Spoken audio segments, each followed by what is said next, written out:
My AC's been out, so no. Oh, I'm sorry, dude. It's like the second time in 2 weeks. Dude. Saw Colin. It's pretty great. They had burgers. Nice. But yeah, so I bought the burgers. There's our handsome cleric. Burger. But yeah, so I Is bought that code for fucking joints, you fucking potheads? No, just some delicious burgers. He came into town. Good burgers. You could have come, man. I know, dude. Man. I'm just gonna start running. I'm gonna be like Forrest Gump. And Sir, why are you running? My D&D friends want to see me. Only Brandon will do the same, and then we could have crazy barbecues and shit. Oh well. Oh well. Let's just all buy a cul-de-sac. Yeah. You gotta move down near me. Moves to Canada. They do that in Utah, right? Soraya, don't they do that in Utah? They just buy like a whole cul-de-sac, right? Oh shit. I mean, there are small towns, that's for sure. But I don't know about cul-de-sac buying. Latter-day Saints. I don't know. Just there, you talking about sister wives? Yes. Oh, I never watched it. Oh, Or, yeah. Crazy. How many? I can mail you a taser, and you know, when you see him, just hit him once. no. Okay, hit him twice then. Now we're talking. Just to be sure. Again. All right, let's get to it. So, welcome back to the game. The wonderful, wonderful game.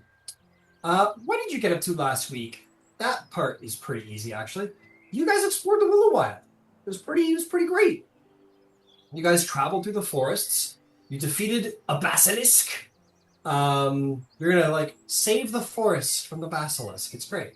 You even told Willow where to go to repair the paralyzation, or excuse me, the petrification.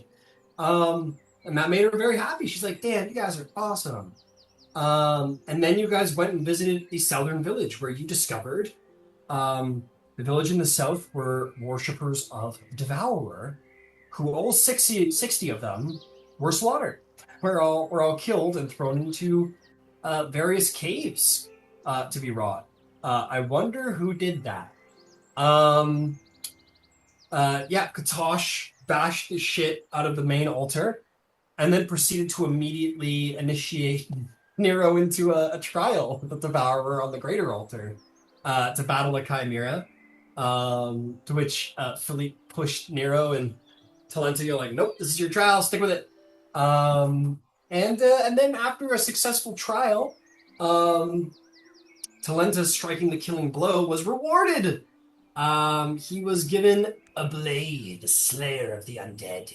Or his blade was upgraded anyway for a while. And now you all have access to the now emptied and still largely unrepaired village that is filled with magical technology known as plumbing and gaslighting. Woo! Terrible new spells the new world has never heard of. But nonetheless, it seems like the party is looking at these, let's see here, 1, 2, 3, 4, 5, 6 wonderful buildings with perhaps some innovation in mind. And that is where we're going to pick up today. Just looked through the whole place, secured it, ensured all was well. Selena has 2 pigs who are now her faithful followers in the name of food. And you guys have yet to decide what it is you want to do next. So I'm going to say, Darwin says, hey, I'm gonna stay behind and look at these, like the lamps and the plumbing and everything. I'm just really interested in how it all works. So, I'll catch up with you in a bit, but I just really want to figure it out. And Darwin's just gonna chill in the village and just gonna, keep an eye out on the village and figure out how all this plumbing works. But in the meantime, what would the 5 of you like to do? Darwin's the kind of person who'd be amazed by a garbage disposal. Well, he is kind of a garbage Exactly. disposal. That's got to be some kind of slur against Warforged. I mean, they take out the trash, don't they? That's what they're built for. Yeah. What a fucking bigot. Them clankers. Oh, buddy. Hey, thank God Aaron's not here this week. I love fantasy racism. I love fantasy racism. Edit that out. It's honestly the best. No, you can quote me on that. I love fantasy racism. Not real racism. And I will. Fantasy. Out of context. Knife ears. Anyway, That one comes from Dragon Age. That's for you. Yeah. All right. Anyway, you guys are standing around this village that once belonged to a cult, but not anymore.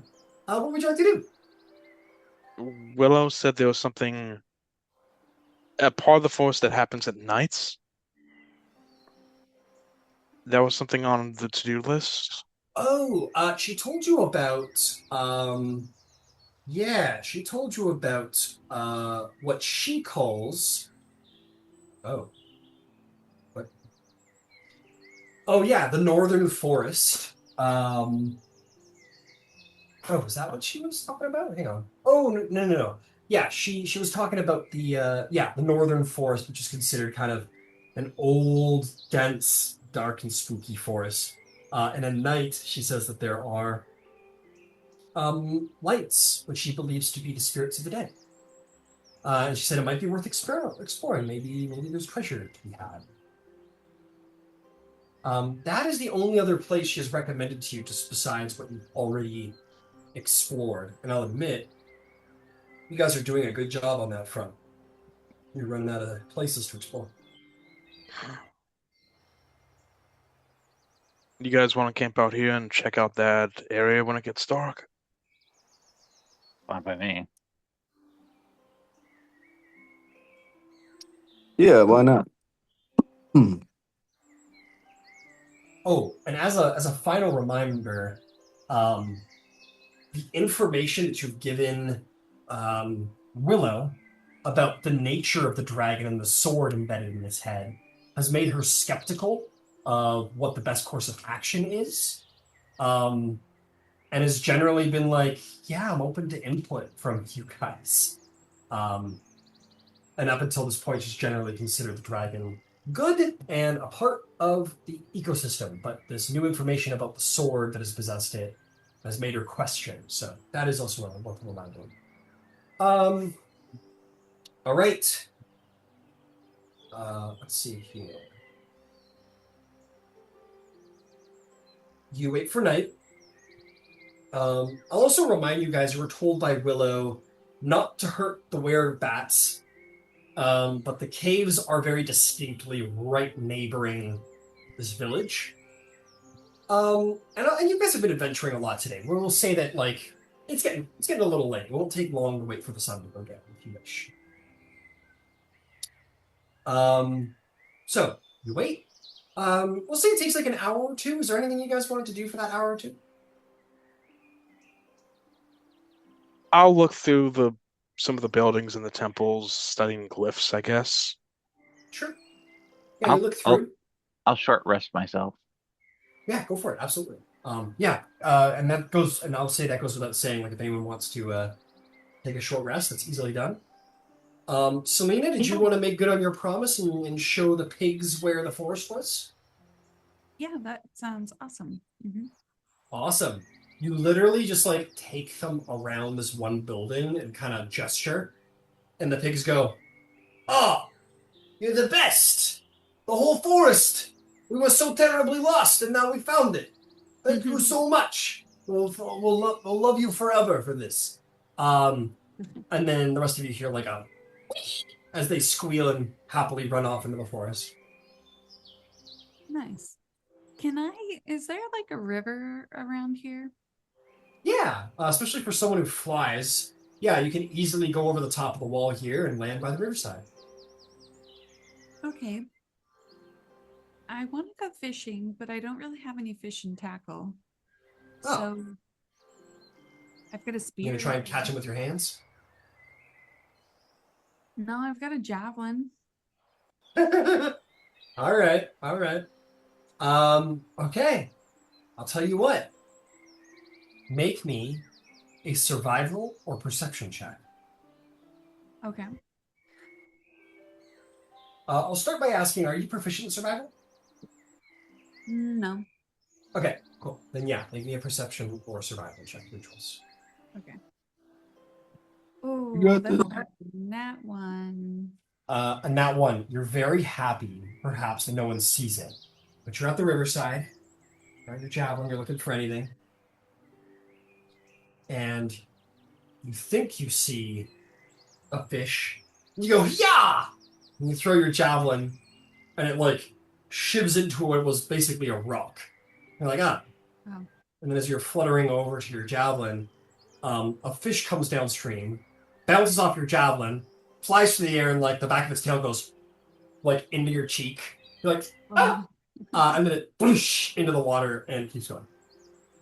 Oh, that's terrible. Yeah, on a nat one, that's what you get. Too bad. Now you got a slimy cheek.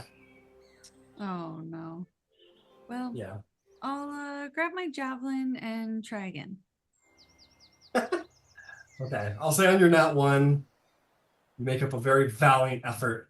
And I'll say to a certain point, the dragon actually comes around on the top of his high tower, just like just watches you try and fish.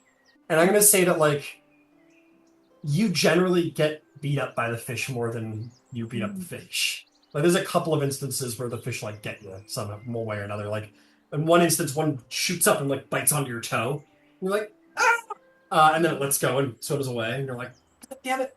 And you come back with like maybe like the tiniest little fish bite on your toe. You got like a little red cheek from a fish slap. And unfortunately, your fishing attempts have been unsuccessful this day. You're not used to having to feed yourself. You're a princess, damn it. Okay, well, that's all for now then. I'll go to bed and with my dignity a little injured. You guys see Selena come back, like, on her wings. And she goes and, like, gets into a bed and does, like, the depression roll and, like, rolls up into the covers.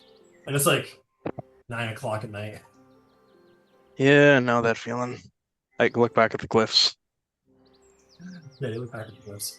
Yeah, and Selena's got like very like you don't know what happened to her, but she's clearly got like a red cheek, like she got slapped by somebody, and she's got like a hurt toe, and she's all upset. What about the rest of you?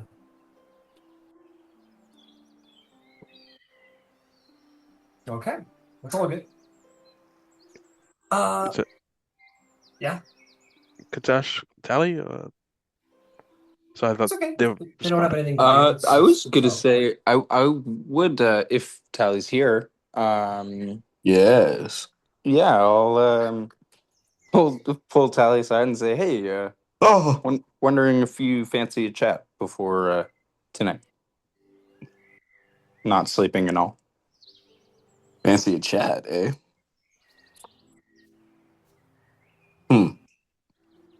Your choice. Sure. Why not? Yeah, and then they'll just walk a little bit down a tunnel somewhere. They'll just say, I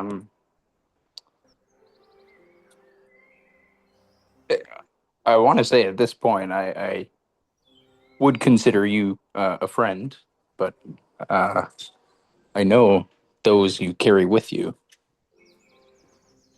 and I can see how it affects you. Just wondering if you want me to help or try to help. I do consider you a friend, Katash. He Well, smiles. while I would love and greatly appreciate you trying to help me, I do not, however, want you to have to hold the burden of which I carry.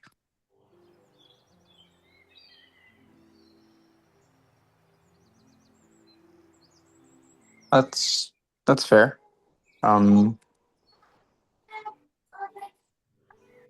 Well, I don't see it as a burden. I heal people. It's what gives me charge. I know.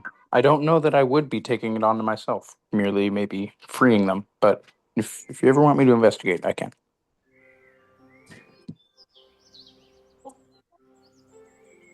What the hell?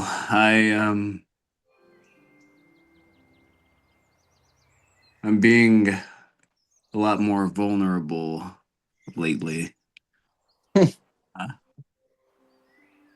So And why? that's strong. And he like punches your arm.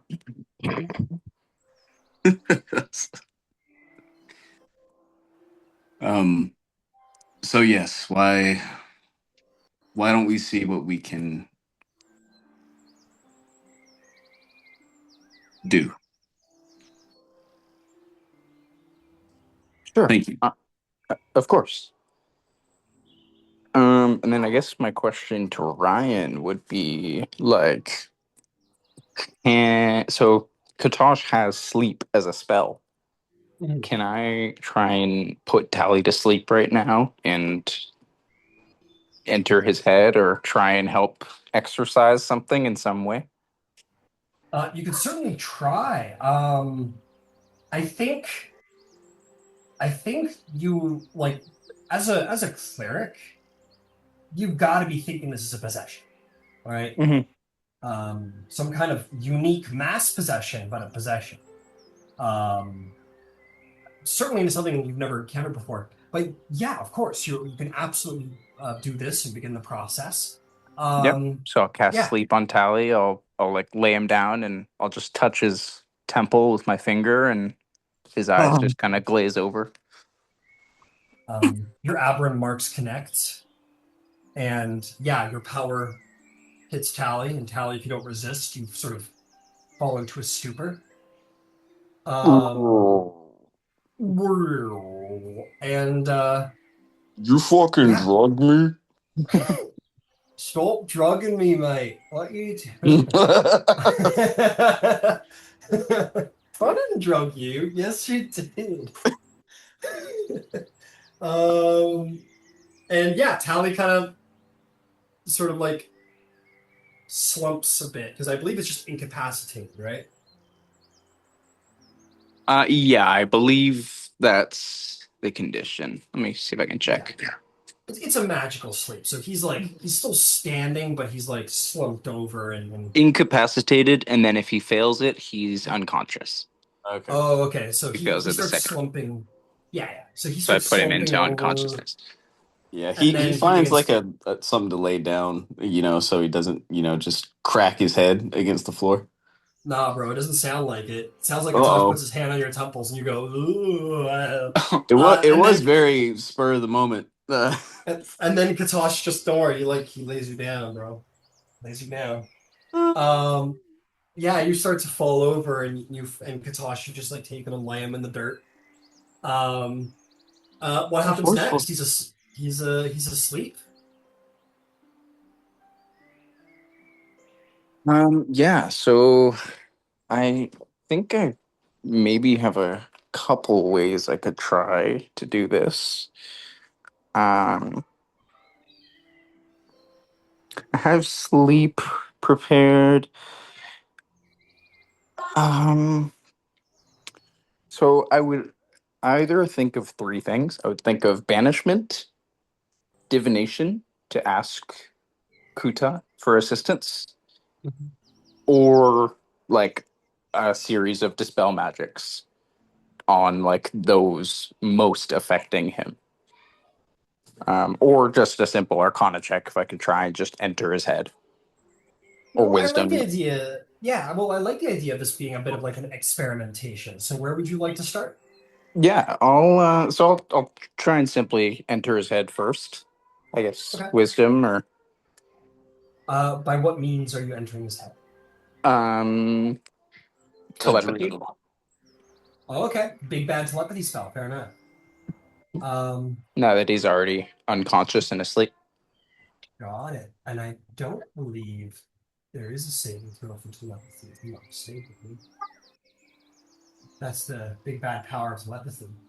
Um, because this is such a potent telepathy, yeah, Katosh, to the outside viewer, you're just kind of standing there and you're kind of like looking down at Tally, maybe with like an intense focus. But within your mind, you, while entirely conscious of your being and what you're seeing and feeling and hearing, Mm-hmm. in your third eye, so to speak, um, Sick. you, yeah, you enter like into Tally's like dream space. Um, well, we're going to treat this a little more uniquely because it's Yep. a pretty potent spell and he's unconscious and willing. Um,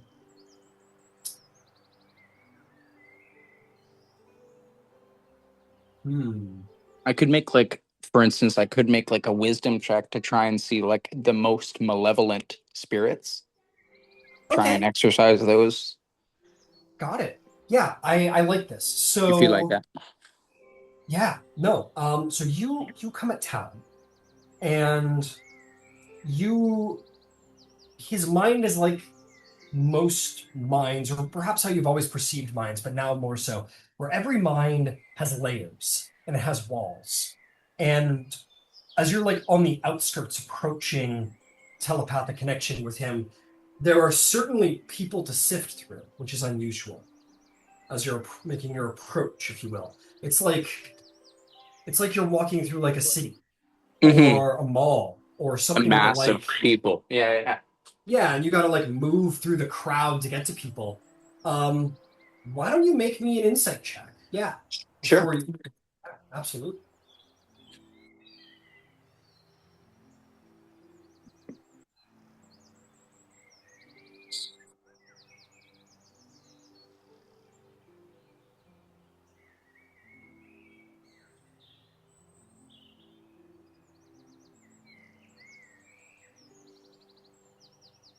Sorry, I'm trying to see if it's rolling. I'm on mobile. If it It's all rolled, let good. me know.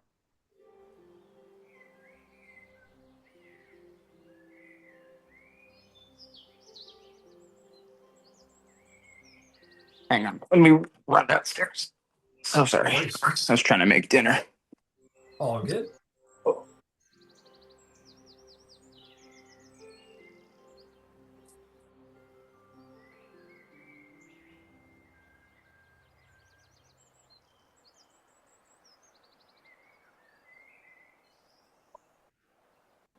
In the name of honesty, that is a nat 1 for an 8. Okay. Fuck.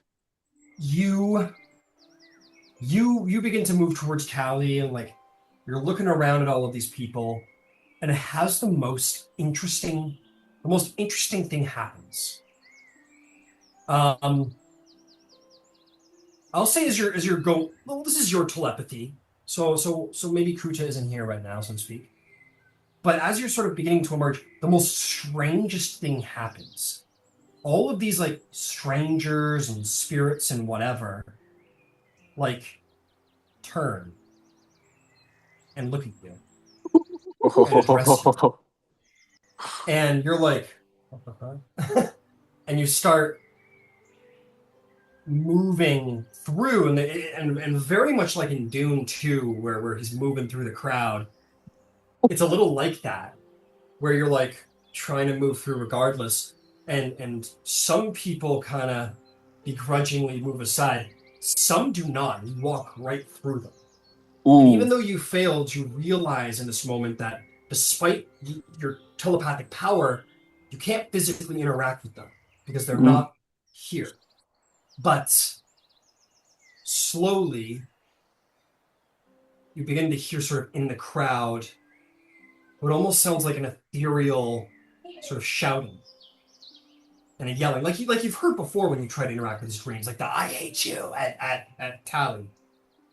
And then the voices rise and rise, and to be clear, it's like hundreds of like spirits all looking at you, and the voices begin to rise and rise, and then you begin to realize that they're not yelling at Tally, they're yelling at you. And as the voice is growing louder and louder to the point where it's actually beginning to hurt your physical mind, you realize something maybe that you didn't expect. They're protecting Tally for some reason. And they're trying to stop you from getting to him, whether that is out of protection or possession. Either way, all of these hundreds of souls can't physically interact with you, but they can scream at you. Yeah. And you find yourself just psychically unable to move as you are assaulted by like 100 voices screaming out from another plane to force you back by sheer force of hate. And it's like a wind, like a hurricane wind. You're trying to blow past the sound until it finally forces you back and off of your feet, and you find yourself spiraling back into your own mind. And then as you hit your mind, Katosh, your legs go flying up off the ground, and your back hits the dirt as these spirits thrust you back into your own consciousness and send you unbalanced backwards and onto your back. And all the while, as you look back up, Tally's just peacefully asleep. Yeah, I think Katosh, just while he can, tries to listen intently. As intense as it is, he said that he will pay attention, so he tries to, even if there would be consequences or psychic damage or something. He'll try and just listen intently and then be kicked out. His eyes will go back to normal, and he'll just check on Tally and wake him. Tally, you're sort of woken gently.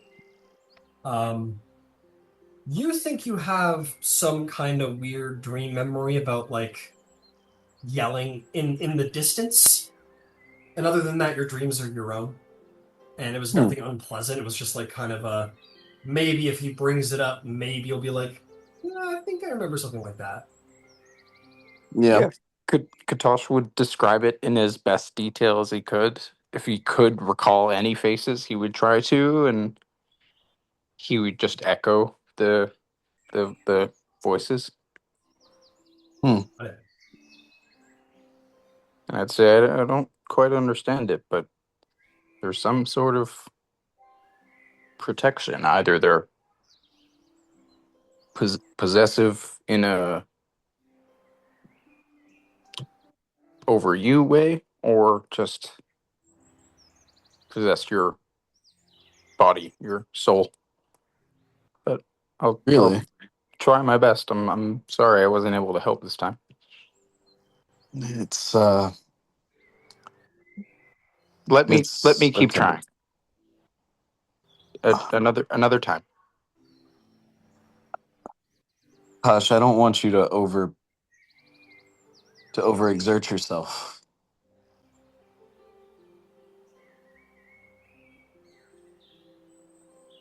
I appreciate that, but you deserve to live a little too. He'll just pat you on the shoulder and lift you to your feet. You said look at my feet. Lift you to your feet Oh. if you're like still on the ground, kind of waking up. Yeah. And yeah, he'll accept the help and he'll get up and he'll give you a small smile and Yeah, a nod and it'll be okay, bud. Let's meet up with the others. I think we have an assault to do or oh yeah, something. there was that. Hmm. Something. Yeah, and then I guess we'll just go rejoin the group. Yeah. Cool. Yeah. Who do you think is going to go down first? Probably me. I'm quite overwhelmed right now. Oh yeah, I bet I'll go down first. Yeah, we'll see. Maybe I'll Five help. gold.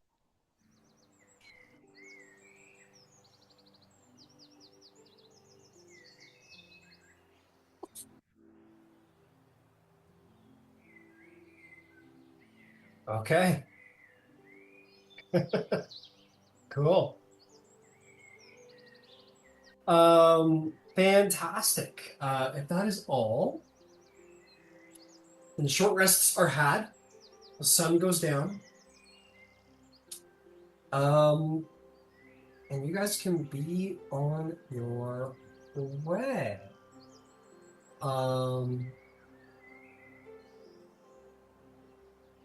Okay. You begin to leave. I think as you leave, you begin to sort of begin to hear the sound of very large bats back the way you came from. You kind of make your way into the wood, and as you're leaving behind you, kind of hear the sound of something, awakening, if you will.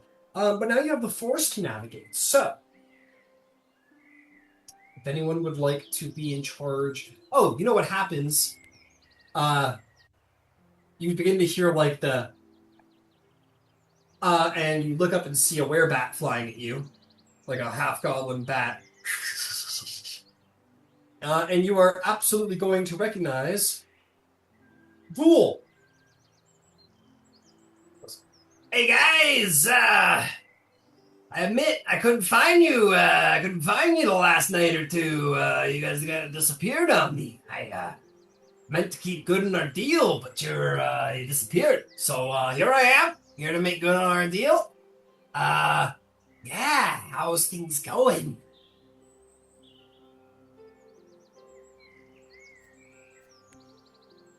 Okay, love the energy. Oh, you're muted, Nero, if you're talking to me. Yeah, we just cleared this place out. Now about to investigate a part of the forest. Oh God, cool. Did the Loony girl finally decide she was done with the werebats and said you guys to clear them out? No, we're not. No, we're not going to fight the other werebats. Oh, okay, got it. She's still all right. Fair enough. Okay, cool. All right. So, treasure. You want treasure?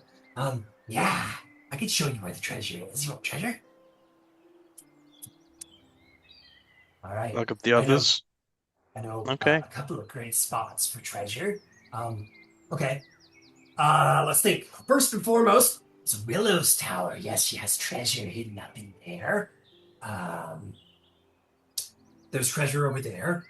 There is, the Dragon's Tower. The Dragon Den that only has tons of treasure. What else? I don't know if there's treasure, but there's the Moaning Woods where there's all kinds, you hear all kinds of moaning shit. And there's a cave nearby that might have some treasure. We could do a little grave robbery. You want to do a little grave robbery? I bet there's some pretty cool treasure there. Let's. You go, Selena. Oh, I don't think that was particularly helpful.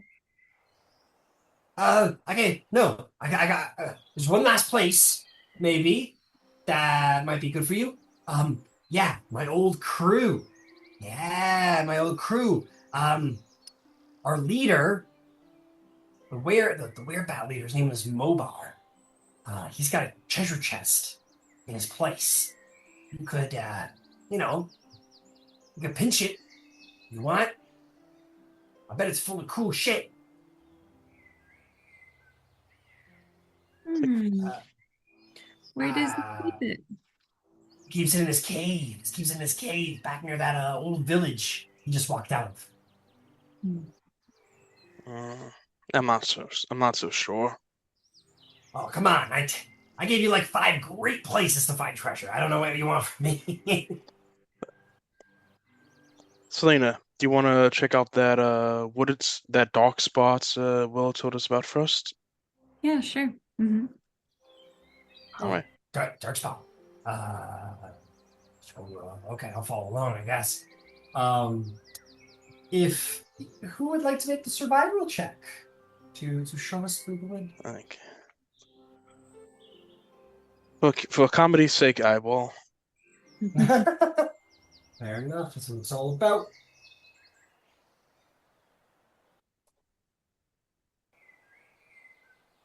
9.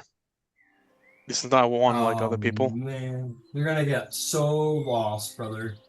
Yeah, on a 9, the forest doesn't look the same when it's pitch fucking black.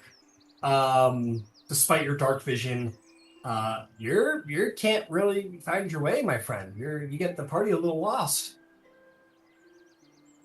At a certain point, you guys are like, everyone's beginning to sort of like mutually realize that at a certain point, Nero lost track of where you guys are going, and now you're just like in the woods somewhere with no sign of any kind of landmark.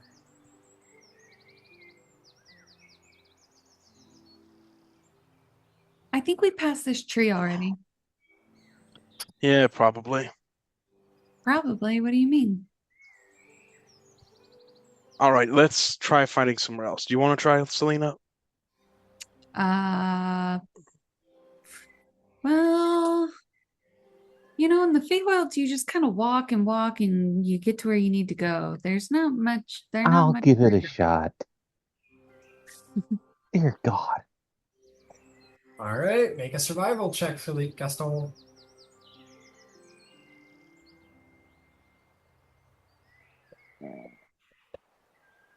Yeah, I'm human. I like being human. That's the reason why I like being human. That'll be a 20. 20. Yeah, per your human sense of direction, you manage to, keep the party walking straight in a direction. And then you find a landmark you recognize. And then you're able to orient your way north. And yeah, Philippe is able to guide you guys north, which is pretty good. All right.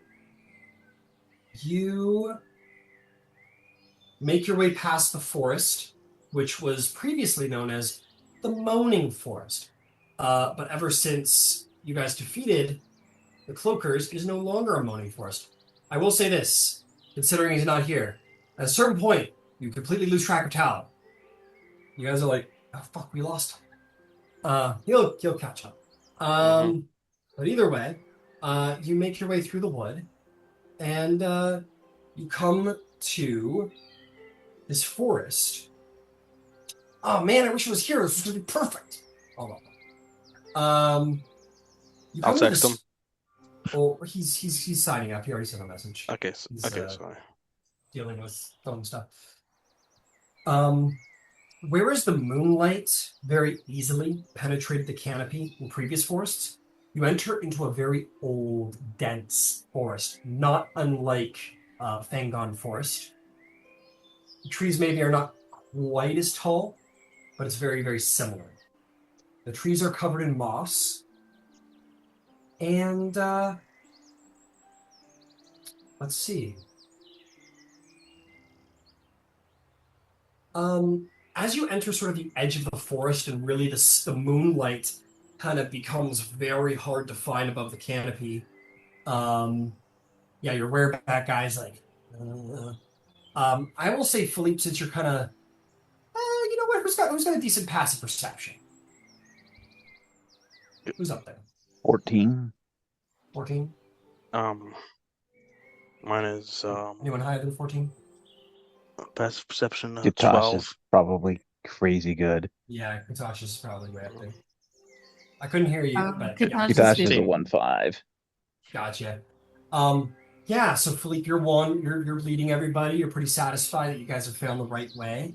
It is you, Katash, quite fittingly maybe, that you kind of like look through the forest, and some way off, you see just like a light in the forest, like a little wisp of light, sort of deep through the trees,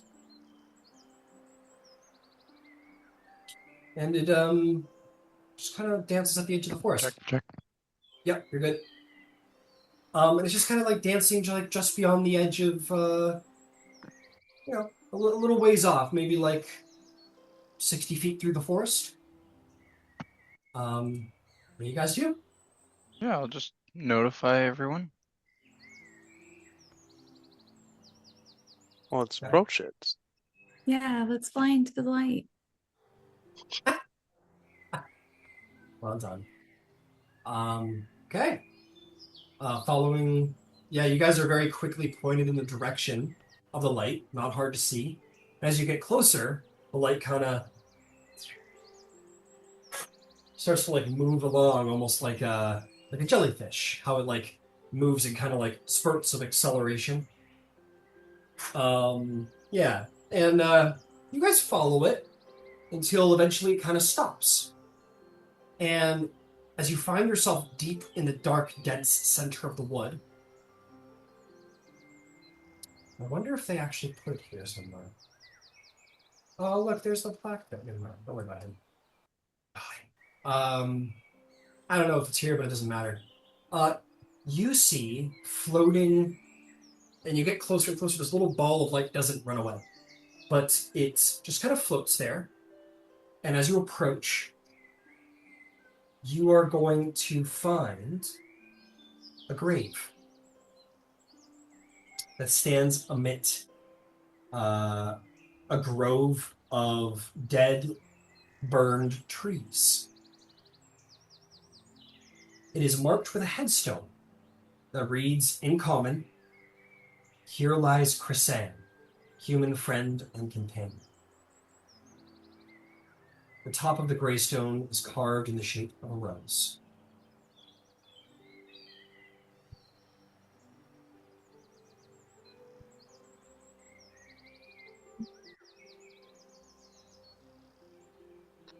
Does the name Chrysan mean anything to us? That's the name of Willow's displacer beast. Hmm. Oh, Darwin is not here, but in fairness, I'm going to say maybe he told one of you at some point, just to, he can't be here to say it. He did, or you would have heard it at breakfast, because he was talking to her about it. She had made a wand that can create flowers, but it was specifically designed that it could not create roses.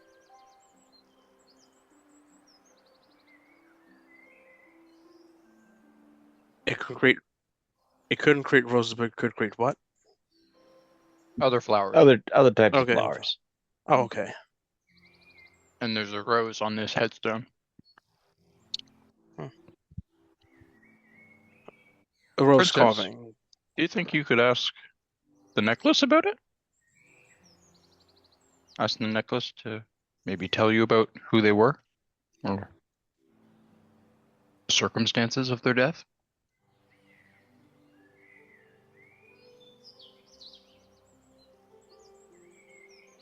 That's for you, Selena. the necklace? Sorry, or do you mean Your the- cranky pet rock. The stone galore. Oh, perfect. Okay.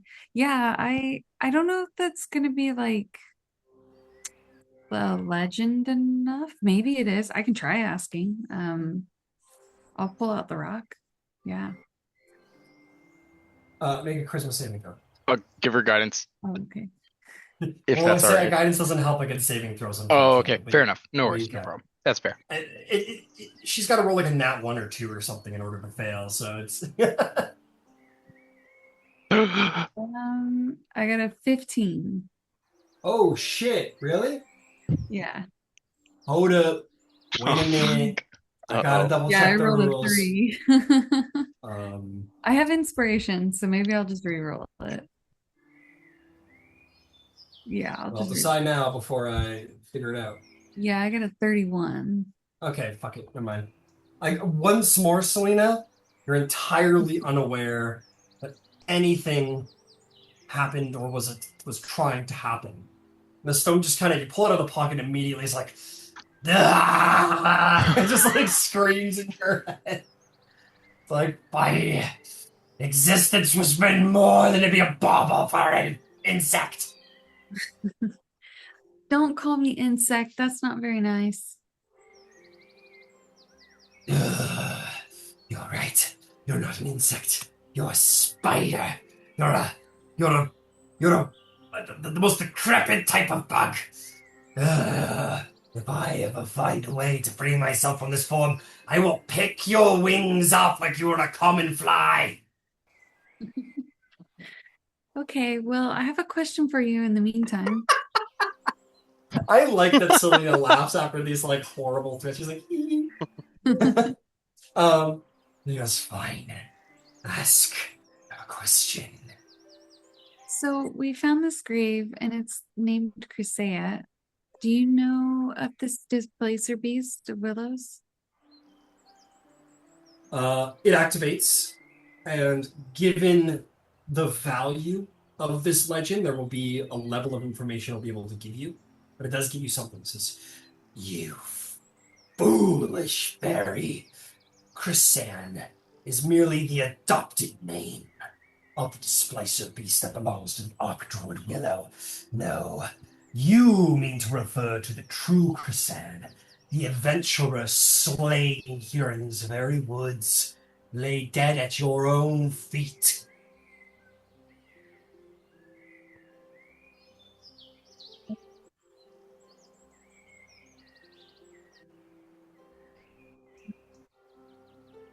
Is this in my head or is it out loud?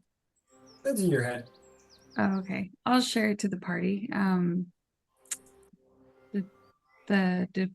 I think we knew this from Tally, but the displacer beast's name is of Willow's ex-lover. What is it, Well, he Crusade? doesn't say ex-lover. He doesn't Oh, say that. sorry. Yeah. Sorry, that was meta then. My So bad. I will reiterate for the whole party, and we'll say this is Selena translating. He relays that the name Chrisam was adopted from an adventurer who died in these woods and now lays under your very feet. He will add on the end, he will say, the spirit of Chrisan yet dwells in these woods. It cannot pass on without vengeance.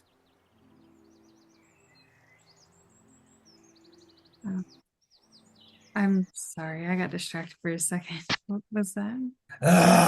Another rock is just starts screaming.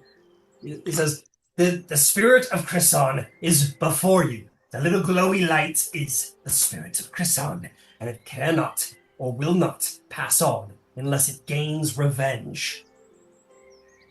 Oh no, against Willow? I do not know that well. Chrison was not very an exceptional adventurer. You'll have to speak to it when it is able to speak. Maybe this has to do with the dragon and the sword in his head. I don't know. Yeah, well, I'll tell the party that maybe we want to talk to the spirit of Chrisen. Just don't be ridiculous. Chrisan was not interesting enough. The sword is more interesting than he is. Got it.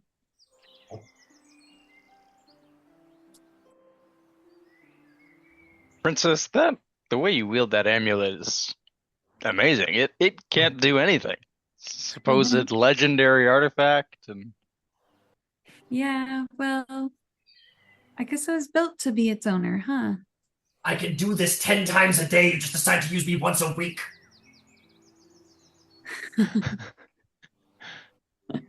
Damn, that's crazy. I guess I'll uh, fail eventually. I can try to. It's like, damn, that's crazy. I could try to connect with Chrysan somehow, maybe. If that's a manifestation of spirit, maybe I can Yeah, link with give it. it a try. Yeah, I'll try to. I can't do telepathy, but I'll try and do a mind link, Kalstar mind Okay. link. You mind link to it. And this voice immediately comes through. Take my wand.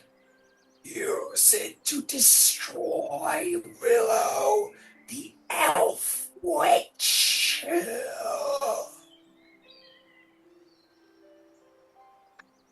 On which she wields. No. Take my wand. And the light begins to sort of move around above the grave irritatedly. Yeah, I'll just, with my telekinetic hand, start pulling out the dirt. Okay. You guys see Katash just say, I'll connect with it. And it just starts unearthing the grave Yeah. all of a sudden. He'll, also, as it's speaking, he'll, like, say the words out loud as they're coming to him. Okay. Oh, so And I'll search for the wand as I'm saying, as he's saying, take this wand. I'll see if it's there, see if that part of his story checks out.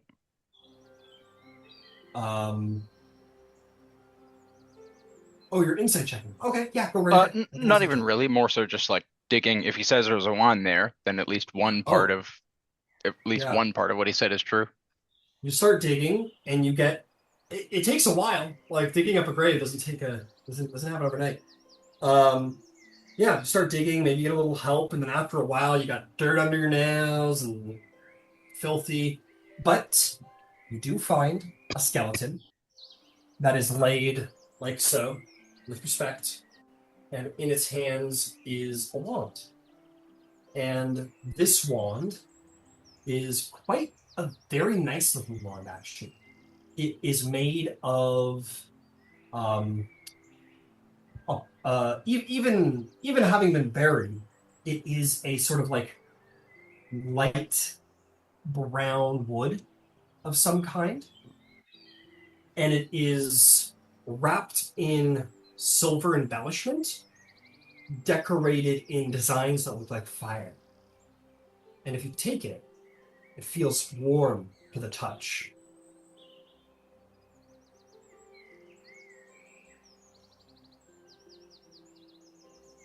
Do I get a sense I could try and ask questions? To the Since I'm spirit? connected, yeah, to the spirit. Not really. It seems like That was just like a too message it was forlorn. delivering. It's consciously delivering that, but it's in that sort of it's like a ghost, and it isn't like fully conscious, and it's just like consumed by like you're taking it and you're like, It has so like what do you mean? It's like, ideas, I understand. yeah, you're like, okay, I've got it. So what do you, and you start asking the question, it's like, good, yes, slay the elf witch. And it's just like this kind of loony spirit, you know? Got it. Yeah, I'll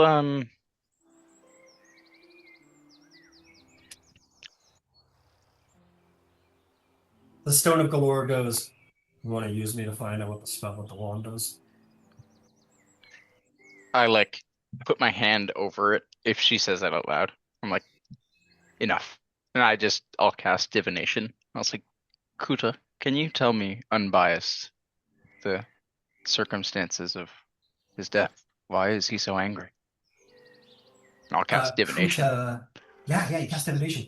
Kuta considers and says, oh, poor soul.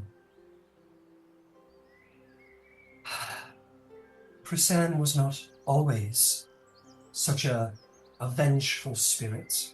In fact, he was a good man. He was a good man, and he was growing smitten. He was growing into love with the Archdruid of these forests.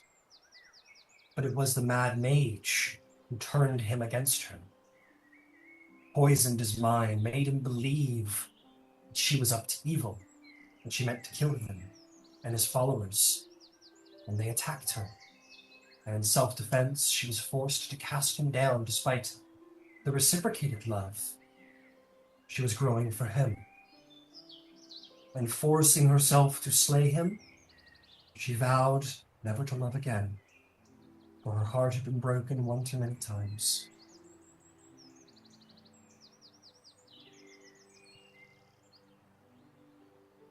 And you feel the deep empathetic sigh of Kuta, who I think per our conversation, I'm going to say is a deeply empathetic creature and really feels story. Feels things. Yeah. Yeah. Do you think she deserves to see revenge? No. I don't know if I can ask a second question, but I'm kind of treating it like a conversation with her.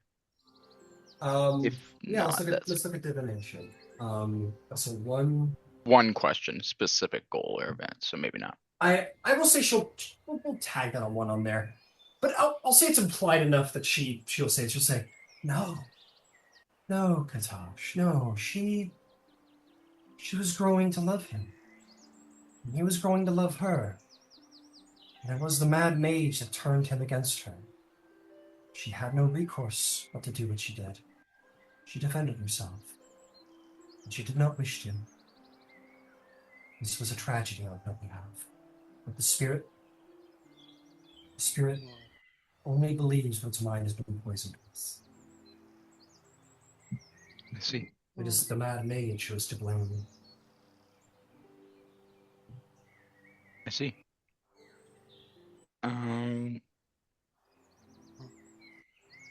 Yeah. Communicate this to everyone, and I'll say, feel like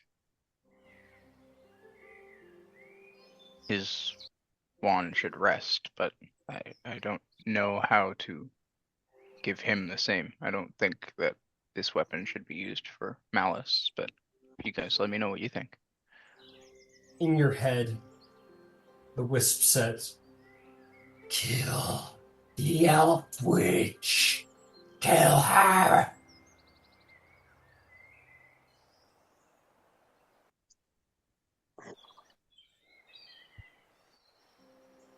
In all of our heads, we heard that. Or actually, it says that one out loud. That one you all hear out loud is Natasha says, "I don't think it should be used for malice or whatever." Then you guys hear the toxic, poisonous, angry voice of the ethereal voice of the spirit go, "Kill the elf witch." And with that, I'm gonna get out the hammer. Wait, we don't even know what that does. What the thing does. It let me crush the living hell out of some other evil shit. We're gonna see if it'll crush the hell out of this evil shit. Roll me an initiative, Fleet. All of us just have. Just Fleet. 16.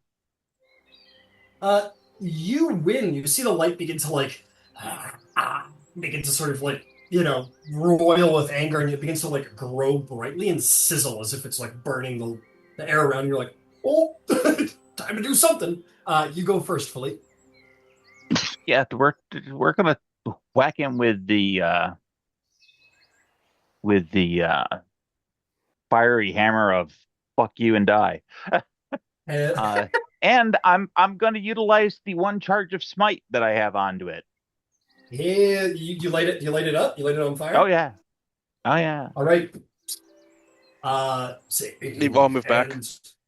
I move back from this. The hammer ignites in a pure red violet flame. And yeah, it glows with the power, and you swing, make an attack roll, absolutely.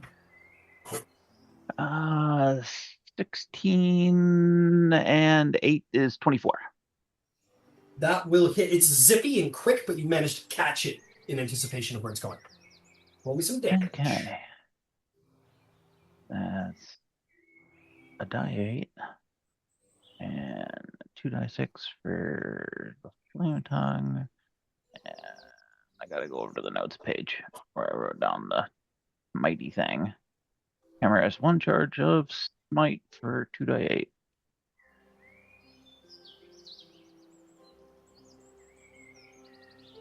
That'll be 31 points of damage. Woo! You guys see the thing begins to zip around as it begins to fry the air around it. The hammer ignites. You slam the hammer into it. It's fine, better. And as it does so, the hammer almost seems to like devour its light. Your hammer slams into it, and the red violet flame almost seems to like enrapture it and like consume it like tinder into a fire. You do this, and it is gone. The spirit is destroyed. And I'll say, Katosh, you who are more psionically inclined, there is absolutely like a hatred of malice as this thing is destroyed, and just the hint of relief as its spirit is destroyed indefinitely forever. Not even on the dollar, just gone forever. Philippe, as you do this and you're like, "Fuck yeah, I'm the best," you'll notice the side of the hammer as if someone took a claw to it. Single line, very small, siphons itself to the side of the hammer, and Peacebringer comes to mind, as that was its original name. You feel the peace melt in fire. It is Warburn. That'll do. Very efficient, Mr. Gaston. Thank you. I think that had the exact effect. It was looking like one of those needs to be coaxed through the door to fucking gone. Well, an excellent doorman. And I'll like flip the wand in my hand, kind of like cast a firebolt through it, see if it's different. Yeah, you cast a firebolt through it, just like into the ground or the dirt or whatever. Yeah. The tip of the wand, it seems to almost like spark and ignite, and as you cast that, the light doesn't desist, and it just seems to have this like ever burning sort of like little tiny flame, almost like a pilot light, if you will, just on the tip of the wand. Cool.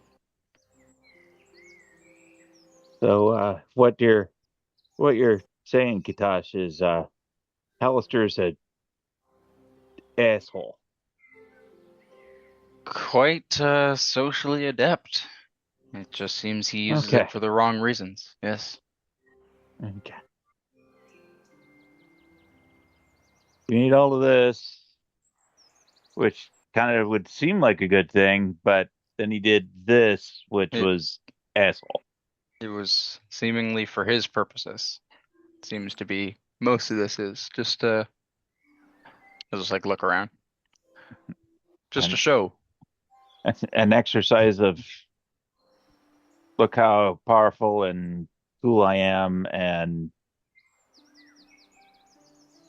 totally and completely capricious all at the same time.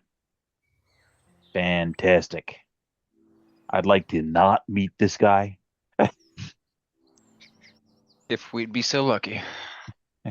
But I will continue to loot his house.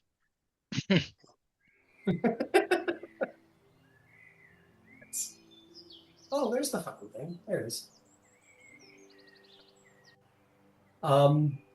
Swell. With that, you guys have uncovered a little loot.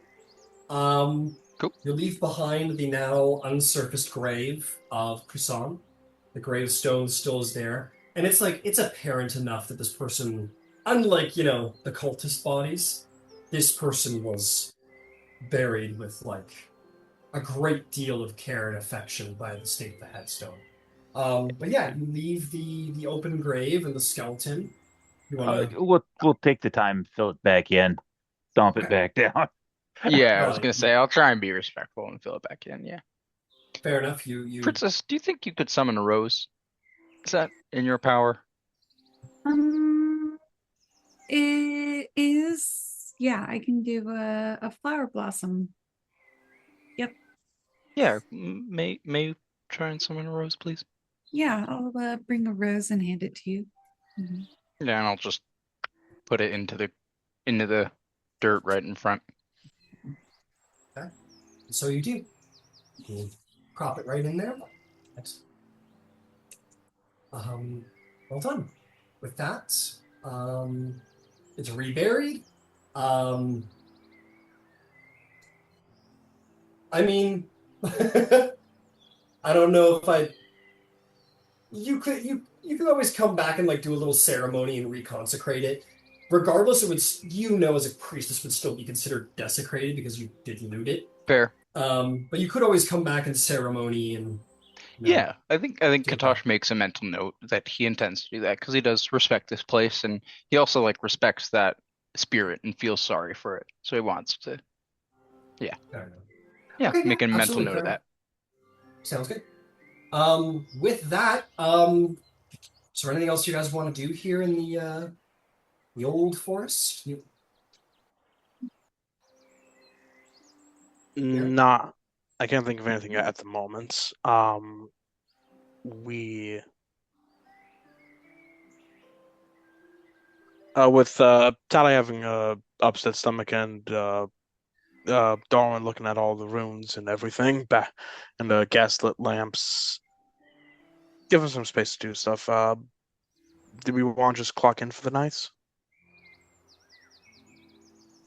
or is there something else we should do? I think Yeah, it you was guys can I always. right. Oh, sorry.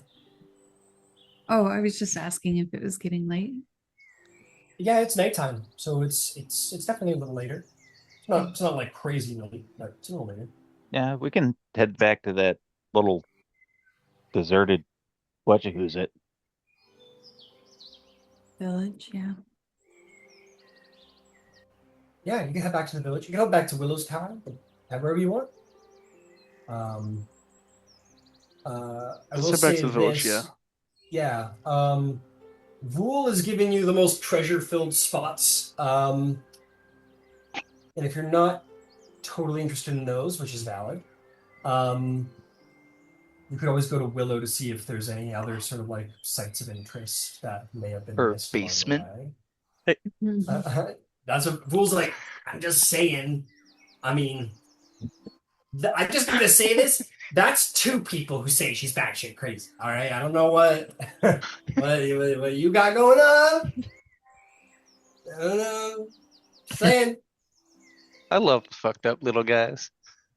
Oh, thanks. Like, what thing? All right, you guys want to head back to the abandoned village? Yeah. yeah. Let's head back to the abandoned village. Okie dokie. All right. You make your way through the wood. I'll take another survival check there, Philippe, if you want to lead the way again. Sure. Now that you're oriented, it'll be easier. 19. Yeah, 19's good. DC's 15. So yeah, you're good. You make your way through the wood. You gotta go. It's a little slow going because it's the middle of the night and you're a human, but you make it happen. Especially with the help of the light cleric, I'm sure. And then yeah, you make your way back to the village where you definitely like come through the wood. There's something a little bit more sinister by it because there's like like all these bats fly out from the interior cavern and the sound of bats can be heard. Yeah, up above they don't like fly all around and eat you. But you guys can come over here, pick a place to sleep as there's many choices. You guys have pretty good facilities here. Bed, bath, sauna. It's all good, whatever you like. I'll try out the sauna. All right, then over to the sauna. Hey, you're like, I heard about these saunas, these rich people in Upper Dura. You know, Mm-hmm. who knows? In the upper city. In the Upper City, that's right. Cool. You head into the abandoned priory. You toss off. You get an old towel on and toss off the rest of your shit and head into one of these bathrooms. Close the door and flip a switch and all this steam kind of goes in. You're like, oh, Sounds it's nice right pretty good. now. Yeah, I know, right? Yeah. This is pretty good. Yeah, man. Just to be sure. Yeah, it'll be one of these guys here. So you're just kind of, yeah, we could just say you guys are all like hanging out there if you want. You're just like, I was gonna say, I think Katosh is going to have a much needed shower, and he's gonna like clean his cleric robes at the same time. yeah. And there's enough bathrooms that you could just like call a bathroom and use the sink, use the bathtub, and just get clean. Yeah. I have to imagine like you got, the place is rather worn down and like the locks are rusted and the taps are rusted, but everything works and it's great. You guys can bath and sauna. And then I have to imagine just somehow we like cut to Selena's like bath and it's like bubble baths and candles. There's like ivy hanging from the walls and she leaves and you guys are like, where the fuck did she fuck up? Shit. For Fey magic. But yeah, you guys have probably the best night you've had since you've come into the dungeon. And just chill out, have a bath, have a sauna, use some running plumbing and find a bed of your choice. And who tries to claim the head priest bed, which is surely the biggest, comfiest bed of them all? That sounds like something a princess would enjoy. Definitely it is. I'll arm wrestle you for it. Yeah, I yield. We'll do All a little right. wrestle. Arm wrestle for the big bed, Philippe versus Selena. Athletics checks, please and thank you. We'll do like a sort of best 2 out of 3 situation. Oh, okay. All right, go for it. Oh, the first one's a nat 20. Oh, Nice. okay. What did you get? Yeah. I'm sure you didn't ask my Philippe. Yeah, you start. Yeah, Philippe, you're like, all right, Tinkerbell, let's see what you found. Whoa! And your hand immediately goes like this, not defeated, but like back this way where you're over there and you're like caught by surprise by the strength of this little fairy. Go ahead and roll athletics checks again. This one's for this win for Selena. This one might bring us back to neutral. Philippe wins. 16. 18. 16. What'd you get? 18. Yeah, Philippe, you like. You see like a vein bulging from Philippe's neck, and you bring it back to center. Selena, you're like, okay, I gotta try now. That didn't work, and you start bulging too. Like your temples are going. All right, athletics checks again. Okay. Oh, natural 18 for 26. Nice. That beats my 11. I only rolled a 3. Oh god. Yeah, Selena starts trying. You see the blood vessels spurting for her temple, and you're like, oh, what the fuck? And you're going down. You're almost down. Give me another round. Oh boy. 22. Oh, God, I can't roll for crap. Oh 14. no. Oh no, Philippe. Yeah. In that moment, you're like, oof, and your hand finally gets down. Selena wins. Selena's thinking about that bed and puts the hand down, and Selena does win the arm wrestle. Oh man. Wow. That was harder than I was expecting. You're pretty tough, Philippe. Yeah, next time I'm going to become a giant. Yeah, maybe there won't be a next time. And she'll like dive under the covers. I imagine she's got to have like her feet out. Her like feet don't quite going. Yeah, that's good. Great. Yeah, and you see Smokey come in the room after her apparent long disappearance since the water incident. Oh no, she's been around. And just like gets out on the bear rug and like does like a long cat stretch and then like lays down and then rolls over under her belly and just like lays there happily. Um, perfect. Oh, so cute. Amazing. All right. Well done, guys. Well done. Good day, good day. And you guys can grab some sleep. Could I just do Sweet. that ceremony just before bed? Just make my way back, Yeah, or it's yeah. far. It's across the wood. But you can roll survival check and try and get there and back again if you want. I'll just make a note to do it in the morning. I'll just tell Okay. the group. Yeah, Fair we enough. could just Fair make that stop in the morning. enough. Got it. Okay. You all settle into a little bit of sleep, a little bit of rest. Um, incredible. Incredible, incredible, incredible. Um, well done. Well done, guys. Um, you dream. You dream nicer than you have perhaps in a while, as you guys are in nice cushy beds. You can have like a whole building to yourself if you want, or not. And yeah, you sleep well. Um, I'll say, you know what I'll say? I'll say, Philippe, you have some very vivid dreams. Nothing too specific, but you dream that you're in giant's form, or at least giant sized anyway, maybe even a little bigger, and you're like a bear or some kind of monstrous beast, and you have claws that like are like flame in the dark, and you're running through the wilds, like undefeatable, invincible, strong, mighty, and you fall upon your prey and devour it, filling your belly. You're the king of the forest. You're the king of the jungle, and you are you, but you have all of the feral instinct and all the pride of a great beast. And you move through the forest. There's not any creature that would dare tangle with you, and even the scant adventure come over. You tear apart with your flaming claws, violet red flame around your claws. You are invincible, and you are terrible, and you are the king of the forest. And it feels really good. And you awaken. You're like, cool dream, I guess, or whatever your reaction is. Yeah. And the rest of you, ooh, oh, you know what? I think you'll like this for me, probably. Nero, my shadow sorcerer, you are the hound. Are you with me, Nero? Mr. Duskfall, Nero. Yeah, aging Dr. Duskfall. I'm right here. All right, cool. You That's why my mom dream in texted this me. place. No, you're good, man. You dream.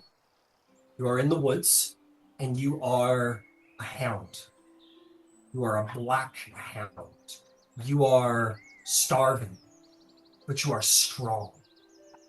You're you can feel the wind on your gums, but you also feel the power in your muscles and the sharpness of your claws. And you run through the wood, and you are mighty, but you are not the mightiest. You see leering yellow eyes in the dark, and you see flaming black ivory claws, and you run, and you get away. And you may not be the apex predator of this forest, but you are still feared by more than just beasts in this place. And while you must evade the only thing that can slay you, there are many beasts that you consume, and many adventurers who fall by your hands. And you feel the wild fury of the beast. You are not just Nero Duskfall. You are the Omen. And you The awaken. Omen? The Omen. Okay, Your beast, interesting. as you might recall, that is the name of your shadow hound. Yes. Omen. Oh, yeah. Huh. What a weird fucking dream. Was that That you was trying to weird. tell me something?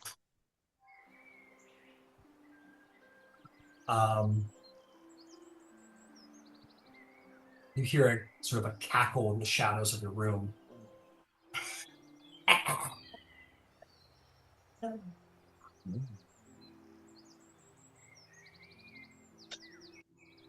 Sounds like a yes.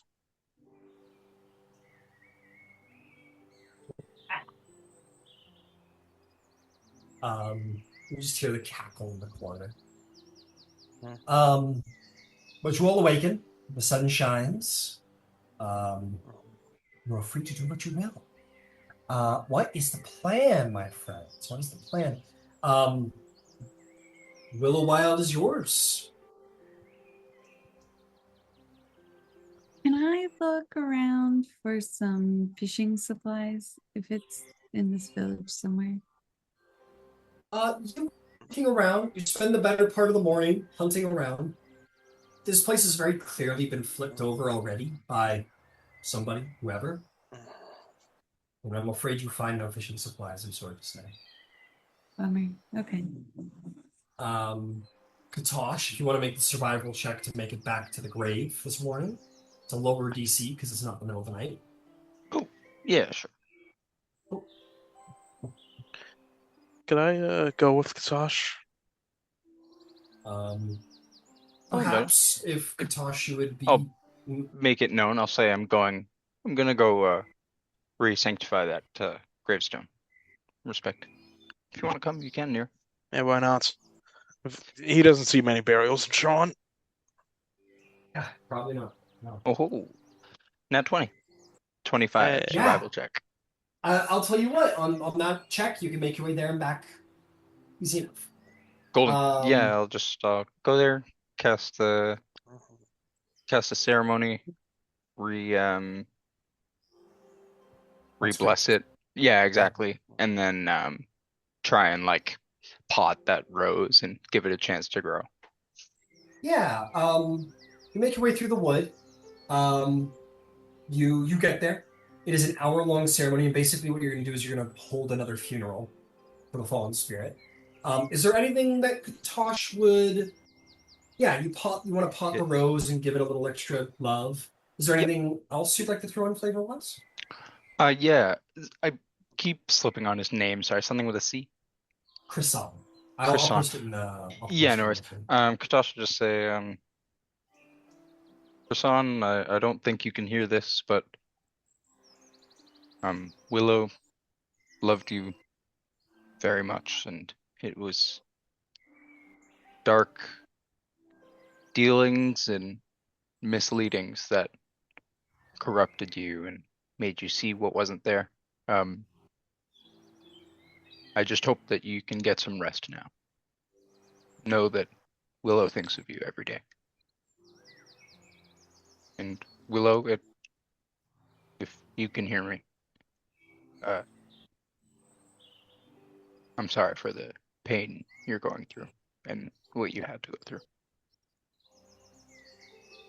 He'll just say that as he's like pressing down the soil around the rose. You can't help but feel like the trees listen. This is a very exceptional forest, and yeah, you don't know if that's going to make its way back to Willow, but the trees are very much more alive here than in most places. You feel heard. Yeah.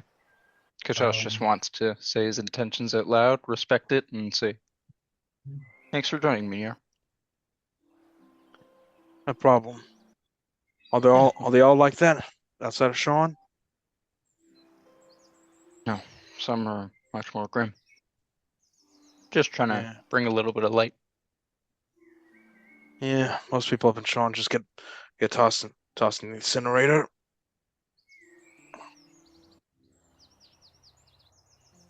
If I'd be so lucky one day, I'll just start walking. Why would he want to be tossed into an incinerator? Nero says to himself before he falls back. As you leave the grave, you two are filled with this subtle feeling of completion. of, you know, the rites have been said, the words have been done, the spell's been cast, and you feel, again, completion. That this grave is what it once was. Back to it's been given the same respect as it once possessed. Maybe even more. Wyllow is no cleric. But you leave, and with your exceptional roll, you guys can make your way through the wood. But something does happen. Katosh, you hear making its way through the wood. Nero, you see the black hound approaching through the wild. I prepare my Deep into the staff. woods, it's coming close. You prepare your staff. Oh, fucking hell. And as it comes around the corner, you see the bear. I raise my. The bear with his tongue hanging out is like coming up to see you, Katosh, happily, and you point your one, and it goes. No, and I put it and down. I'm turns sorry. Make a handling check. Sure. He's Use like guidance. doing the Yeah, no he's problem. doing like the break, and he's getting ready to run away. Darn it. What'd you It's roll? a What'd you roll? 6 on a 1. Yeah, he goes.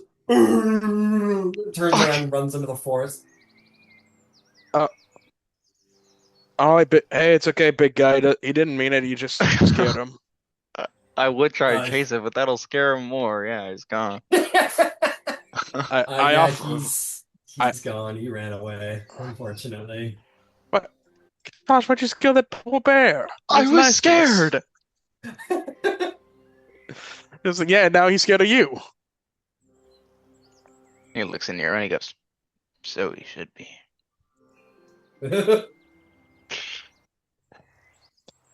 Let's just get back to the others. Sorry, and get going. bear. Sorry, bear. It's okay. Hope to find your dad. Yeah, no, he runs away. But Yeah. for a moment there, he had his tongue hanging out, and he's like happy to see Katoff. Yeah, I gotcha. Okay, you guys make your way back to yeah, with more than enough time to spare before rations are ate and bedrolls are rolled. Katosh and Nero reemerge through the wood and return to the village.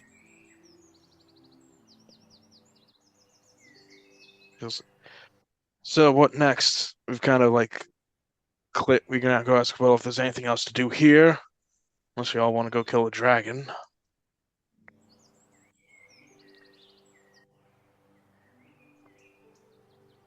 Well, I think we probably ought to give her the lowdown on Croissant and what was known about Hamilster's nonsense inside of that space. So she knows that, what's actually going on, as opposed to what she's been told, because I'd be willing to bet you they don't match. Yeah, it's a great idea. And that his spirit has been put to rest, I think, is the appropriate phrase.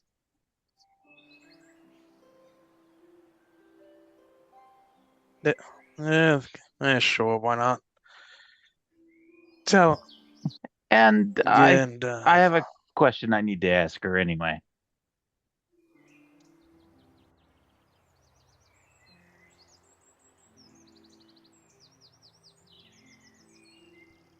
all right, let's get going.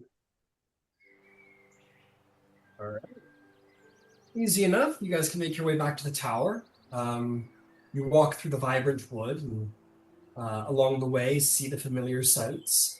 You make your way through the inner forest where, again, you see the strewn weapons and torch stubs and empty bottles and the totems hanging from the trees that are a somewhat ambiguous notion of the number of people who have come through and not survived. But also, in equal contrast, you see many of beautiful creatures. You see, really, really funny.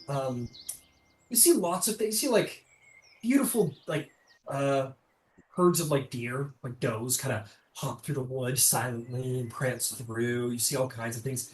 At one point, you see like a bear, like a grizzly bear, and he's like up against a tree going, "Grr, grr," like itching his back, and he sees you guys and goes, "Hey,"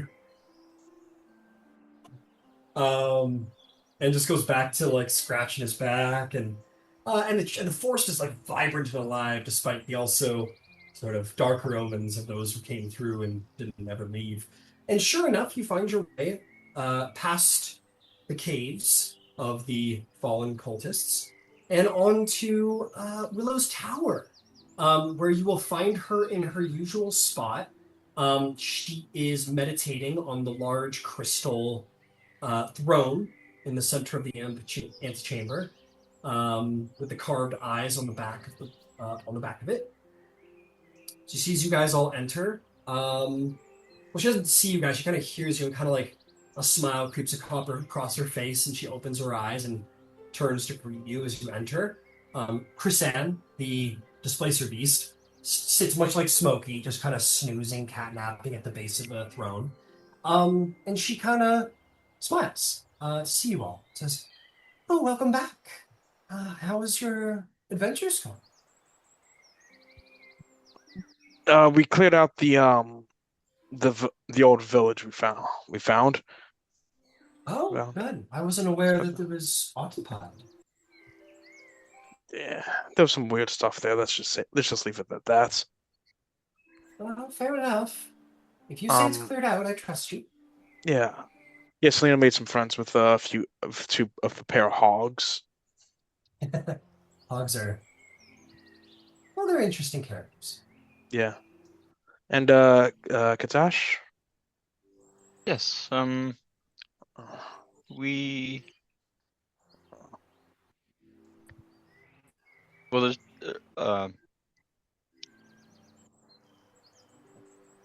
I have magic where I can do things different than you, but in a similar way. We happened upon Croissant's grave, and You see the eyes kind of yep, flare a little bit, yep. but she listens. I could just sense unfinished business, and we through magical means were able to better understand the circumstances upon his demise, and were able to give his trapped spirit rest and comfort.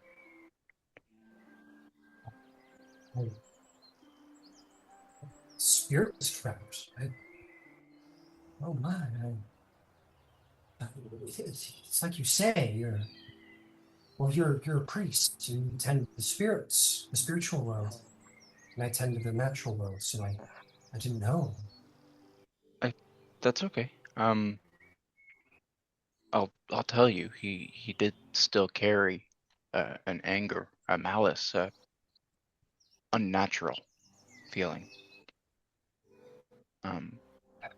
Through further investigation, we were able to discover the source of that.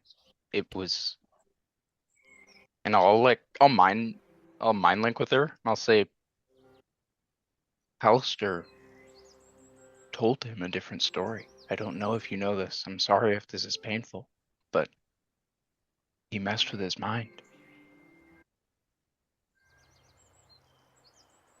And I'm saying She this in her winces. head Yeah, on purpose. she winces for what you expect is a twofold reason. One, the surprise of the voice. This is crazy news for someone to say. Yeah. The news.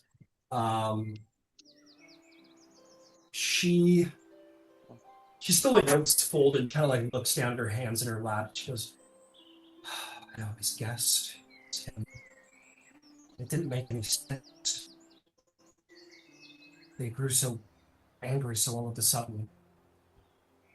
I think it was magic that Denny Hollister always has loved his magic more than anything else." Well, thank you for putting me to rest. It was Mr. Gaston, actually. His hammer seems to have some sort of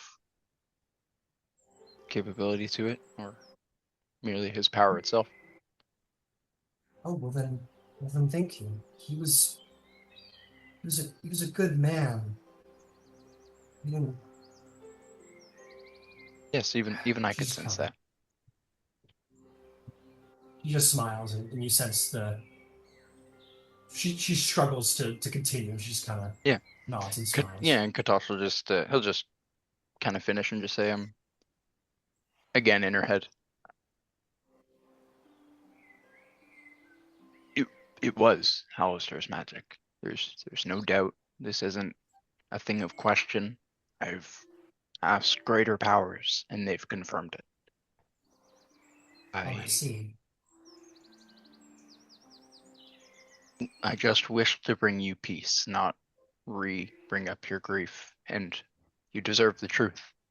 This person who brought you this beauty with these wishes, this forest, this natural order, also has done this with that magic.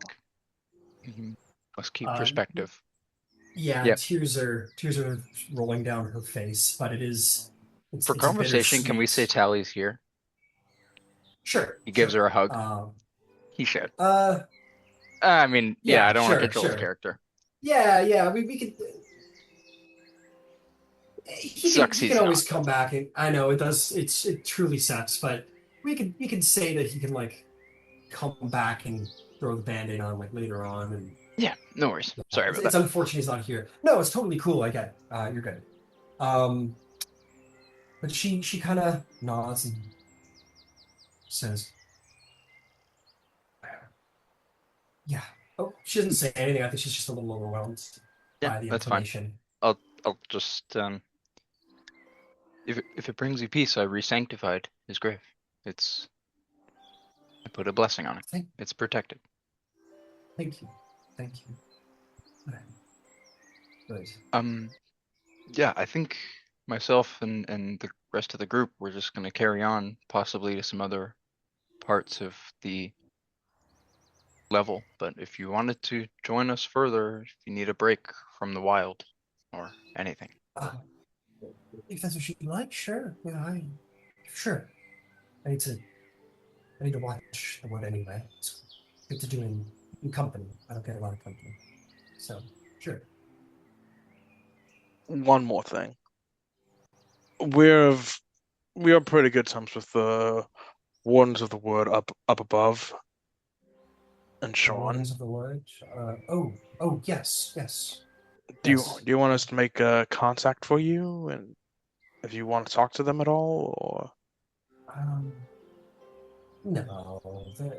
I mean, I appreciate it, but they're a circle that is very interested in civilization and in the balance between civilization and nature, and this is my wood to tend. I appreciate it. If you wish to tell them of me, very well, but I certainly make no request of their coming here. This is this is my responsibility. Speaking of coming here,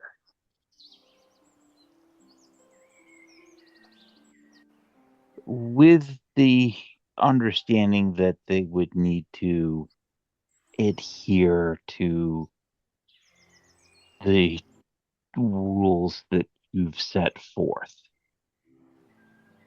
would you be opposed to some people moving into that abandoned village priory in the south? I mean, yeah, I feels like such a waste to leave it the way it is. As long as whoever comes is willing to abide by the rules, then I will have no problem with it.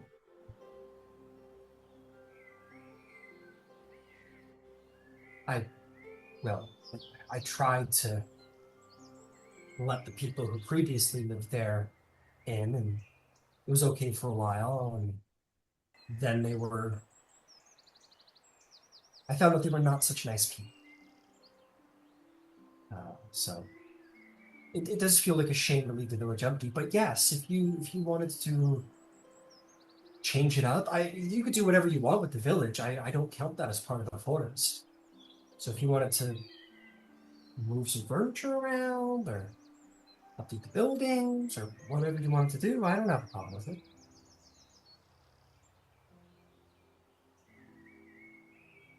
Okay.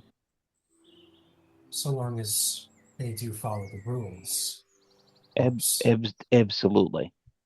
Um, our our intent is to continue to see what's below within this complex that has been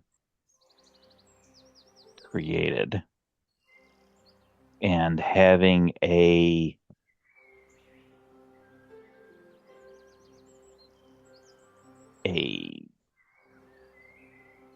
location of safety and resource uh, would be beneficial to us instead of having to make the very lengthy trip all the way back to Sharn at every instance. Of course. I mean, if it's only you that want to set up there, that's all the better. You've all been very respectful of the wood and really helped out. And it'd be wonderful if you would all like to set up there. Well, I have some folks that I have hired, and some some small uh some small crafting material that may be of potential benefit, not so much to you, but perhaps to the hobgoblins who live on the layer above. Oh, And we know about the portal here that leads up to level 2, which is much closer to Sharn.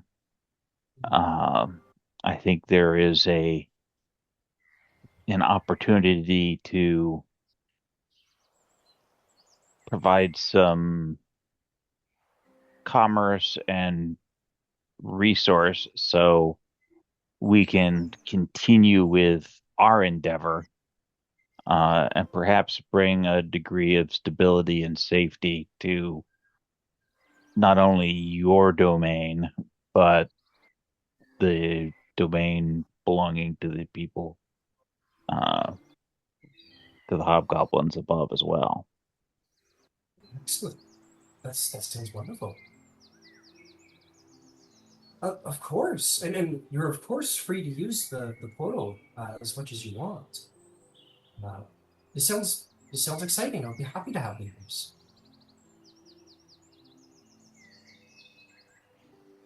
And as long as they abide by the rules, I'm happy to make sure that they're safe and they're taken care of and nothing bad happens to them.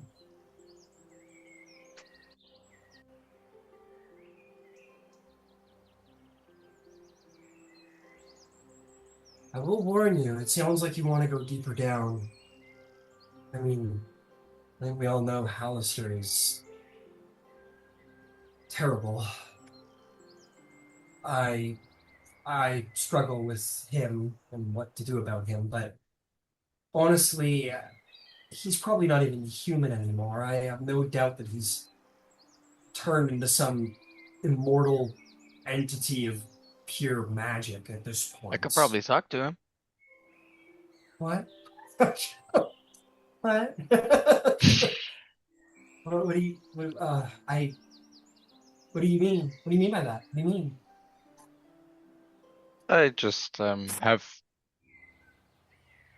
strong mental capabilities.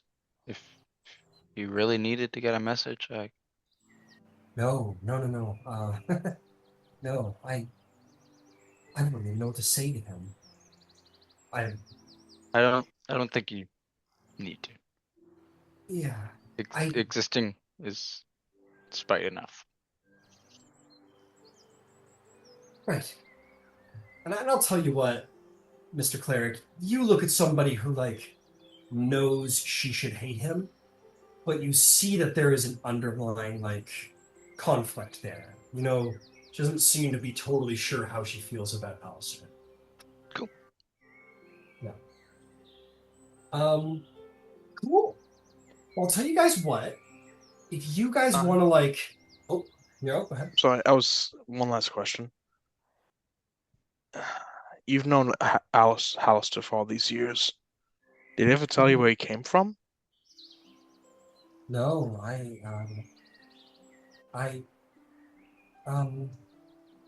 we don't have a deeply personal relationship. It's difficult to explain. He's I'll tell you what, make a persuasion check, Okay. See if she's willing to really get into it and be honest about Okay. her ties to Alistair. Okay. 16. 15? Yeah, 16. Okay. She will say,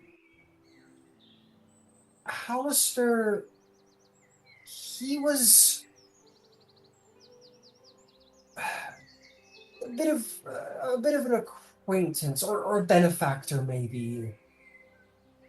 I came here with someone long ago, and he knew Alistair much better. They worked together, if you will. And I'm sorry, what was the question? I was just wondering where he came from. Oh, that's all. He was much closer to the person I came here with. I know him well enough, but we never had any very deep conversations. We're not deeply personal with one another. Never really have been. He's shown me kindness in the past, but he's also gone mad, and I haven't heard from him in a very long time. I don't know where he came from, or I certainly don't know what he's up to on the lower levels or what he's done on the lower levels. I wish I could tell you more, but I just don't know much about him. He's an enigma. I get it. Thank you. Okay. Thanks for everything. Of course. And if you need any help with any of the heavy lifting with your renovations and stuff, I'm sure Tiralulai would be more than happy to help you all out.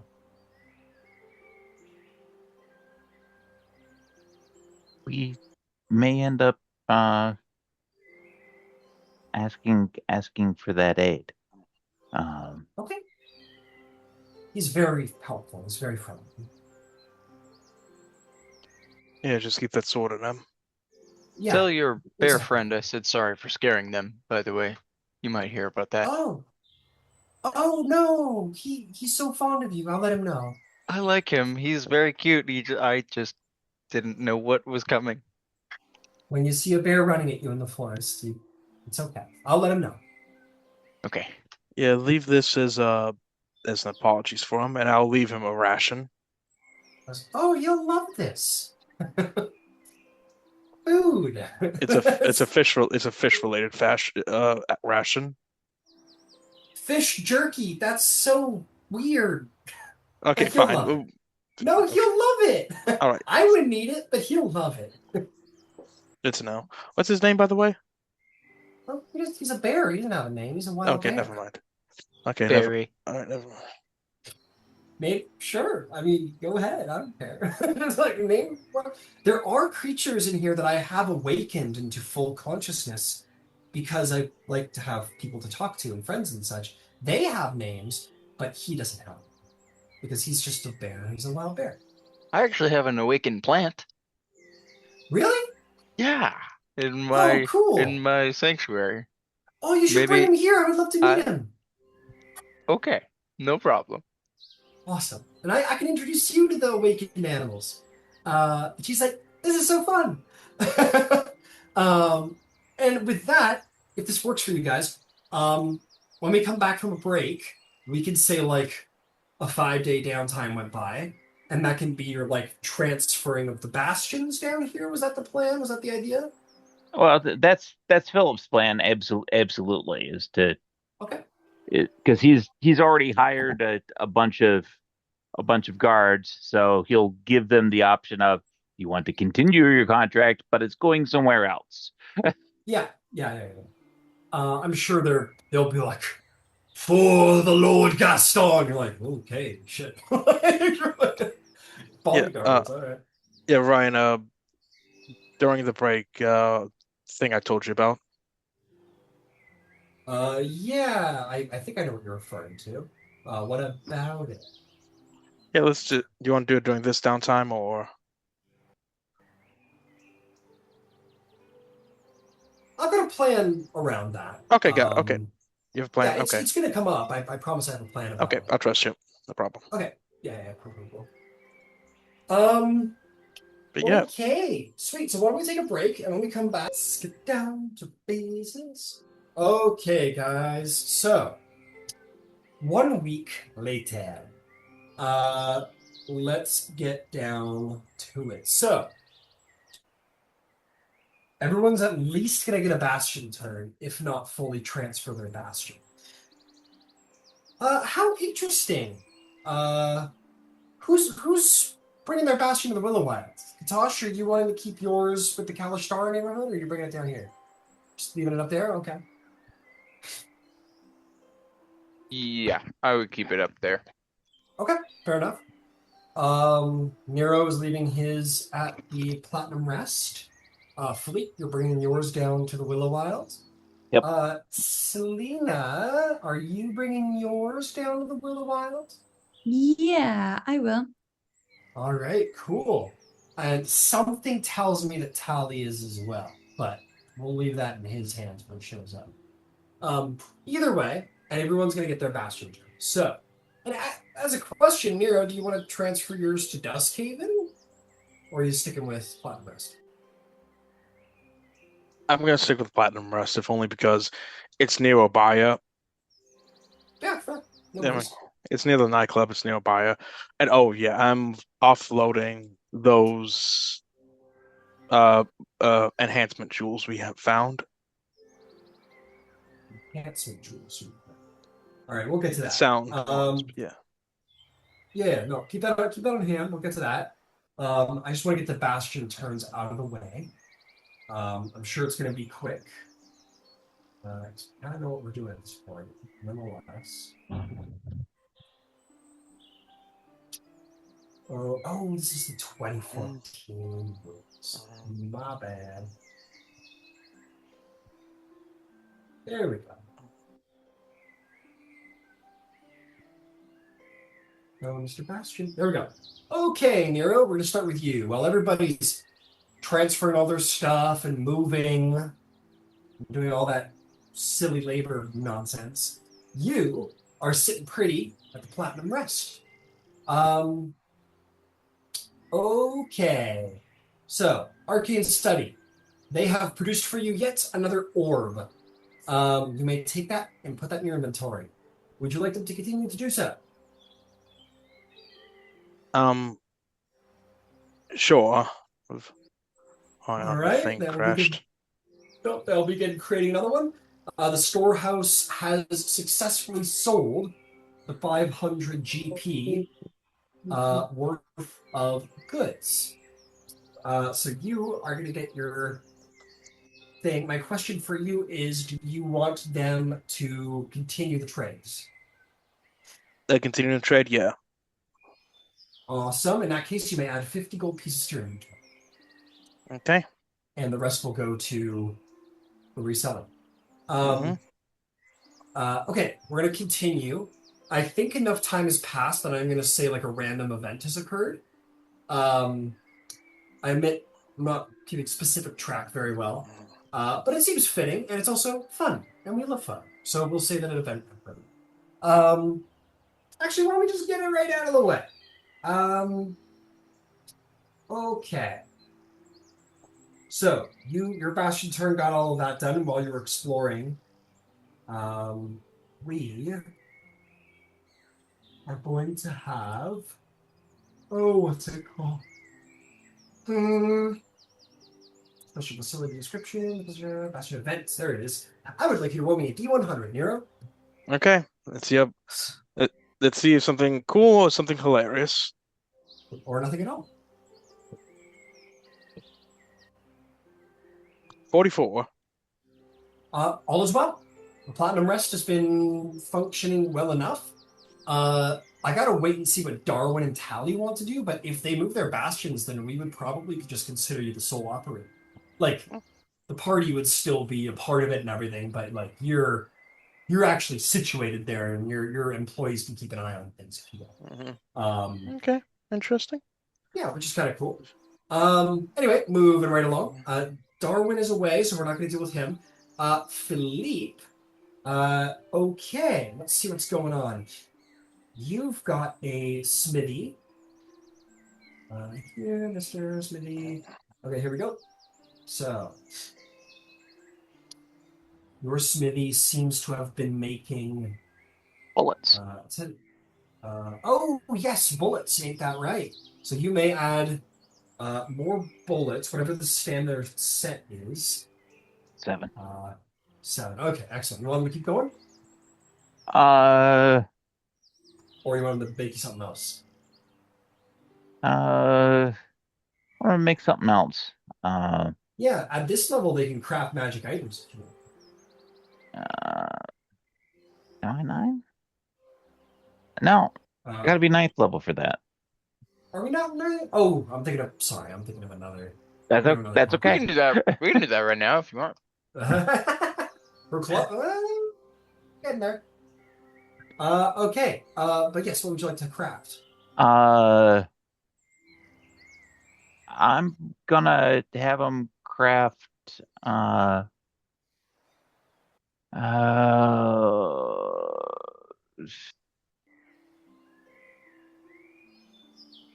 Anything related to Smith's Shields. Okay, cool.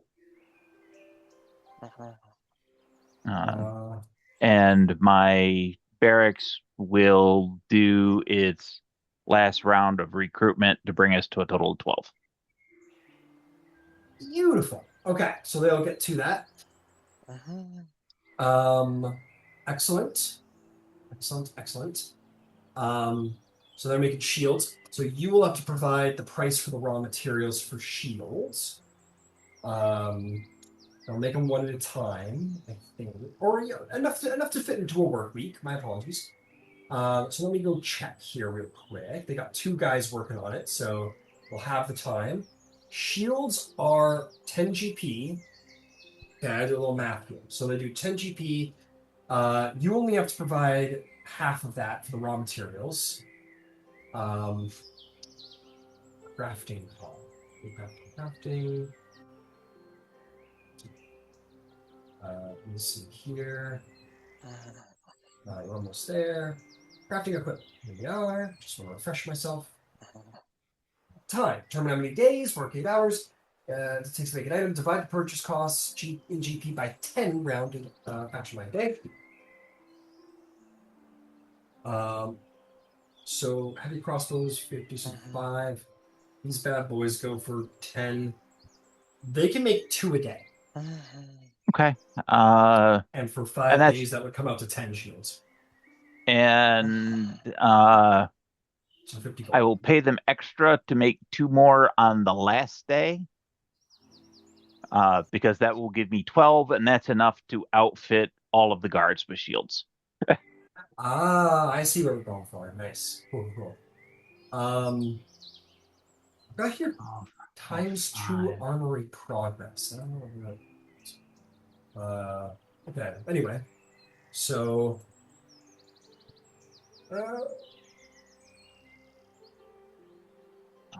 I'll just throw you the top. It's fine. It's not a big deal. It's not game breaking. So that should be that should go up to 60 gold to get that all done. Okay. Yeah. So times 12 shields. Barracks, we're not maintaining any longer. We are barracks, barracks, barracks. I'll make a barracks hold.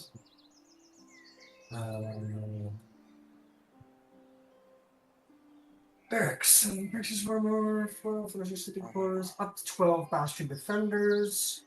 Yep, I currently have 8, so I Got need it. one more round of recruitment to bring me to the full muster of 12. Understood. Understood. Okay. Understood.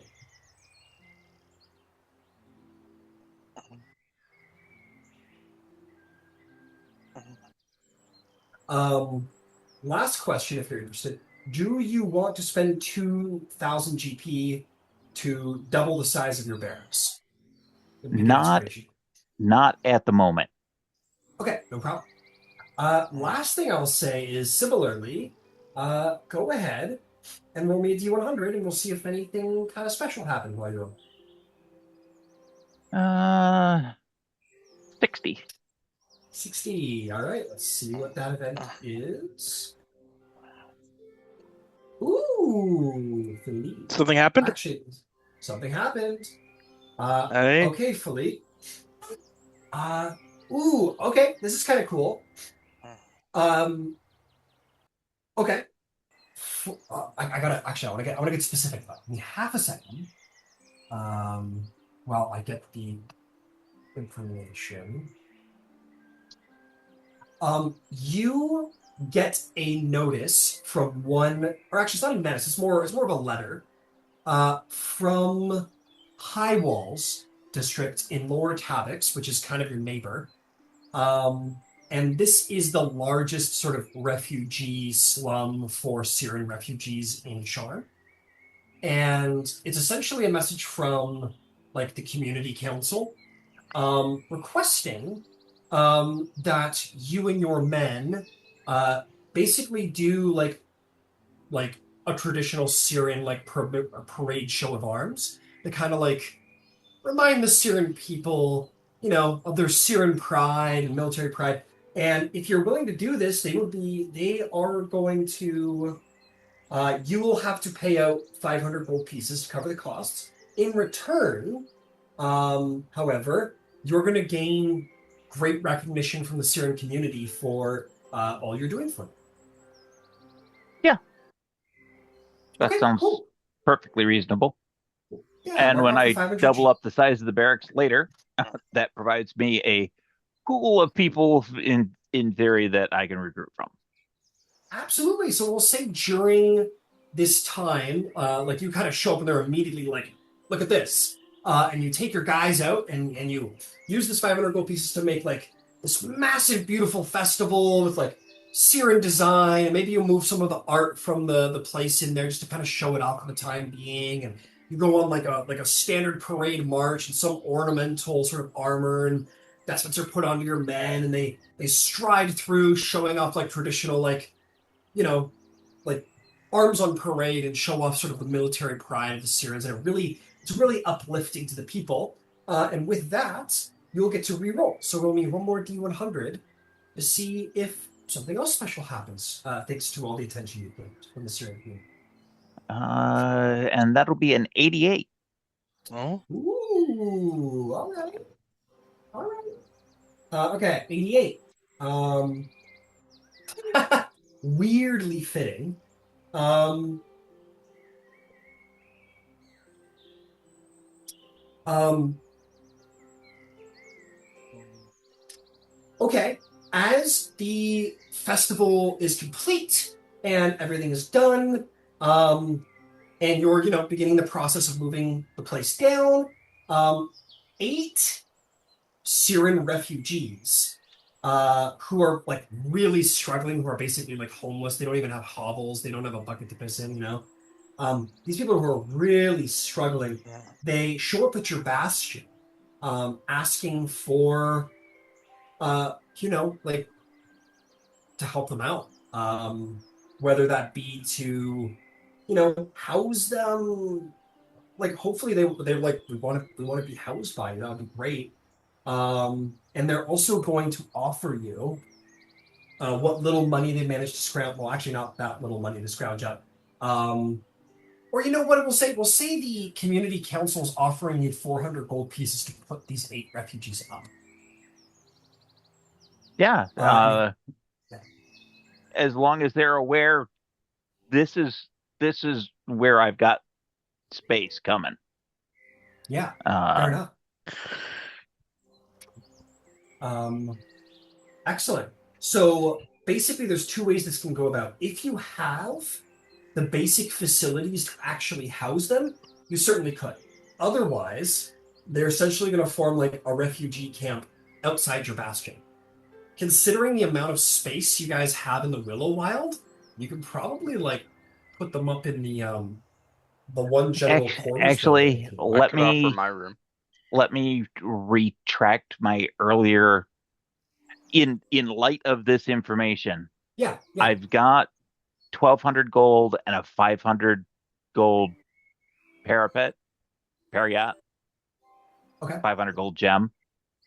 I will cash the 2 grand out that I need for there to bump the barrack size up. Okay. And that gives me space to domicile them. Then I'll tell And you then what, I can do recruitment stuff to bring them into the fold accordingly.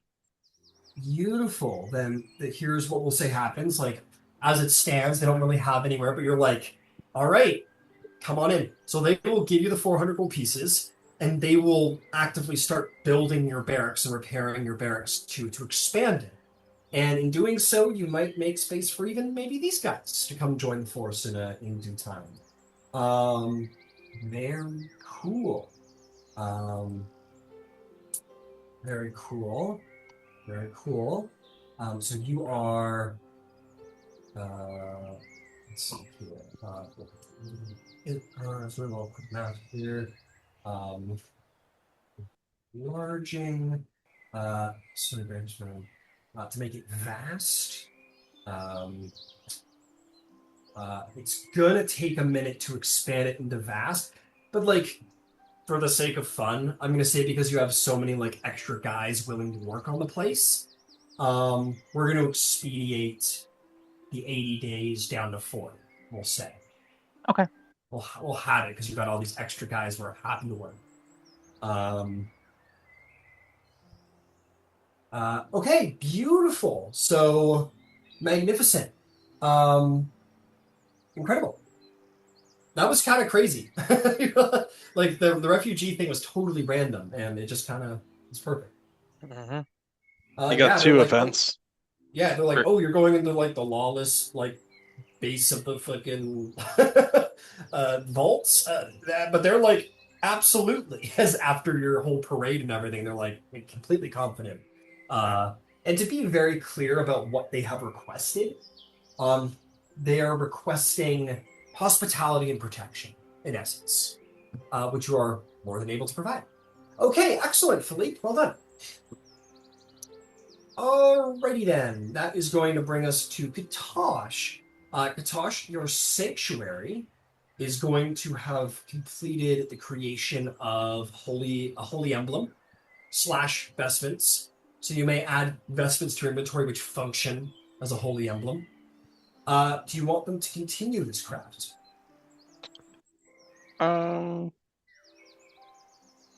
Yeah, I will have I'll have the head person, I'll say, make one for yourself. Take pride in it. Make it worthy of a priest. Got it. Yeah, the young acolyte who is also a Kalashtar by the name of Saren. He's like, oh, very well, thank you, great one.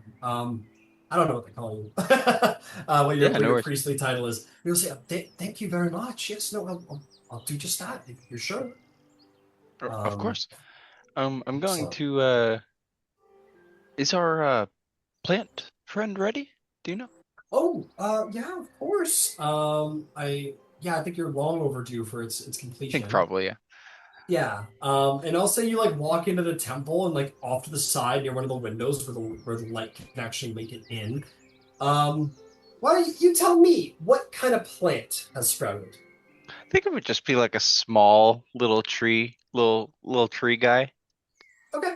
chubby Like little a tree guy. pine, like a little Yeah, tiny like a little potted pine little thing. tree guy. He's chubby, and then I pull him out, and he's just got like a chubby little body.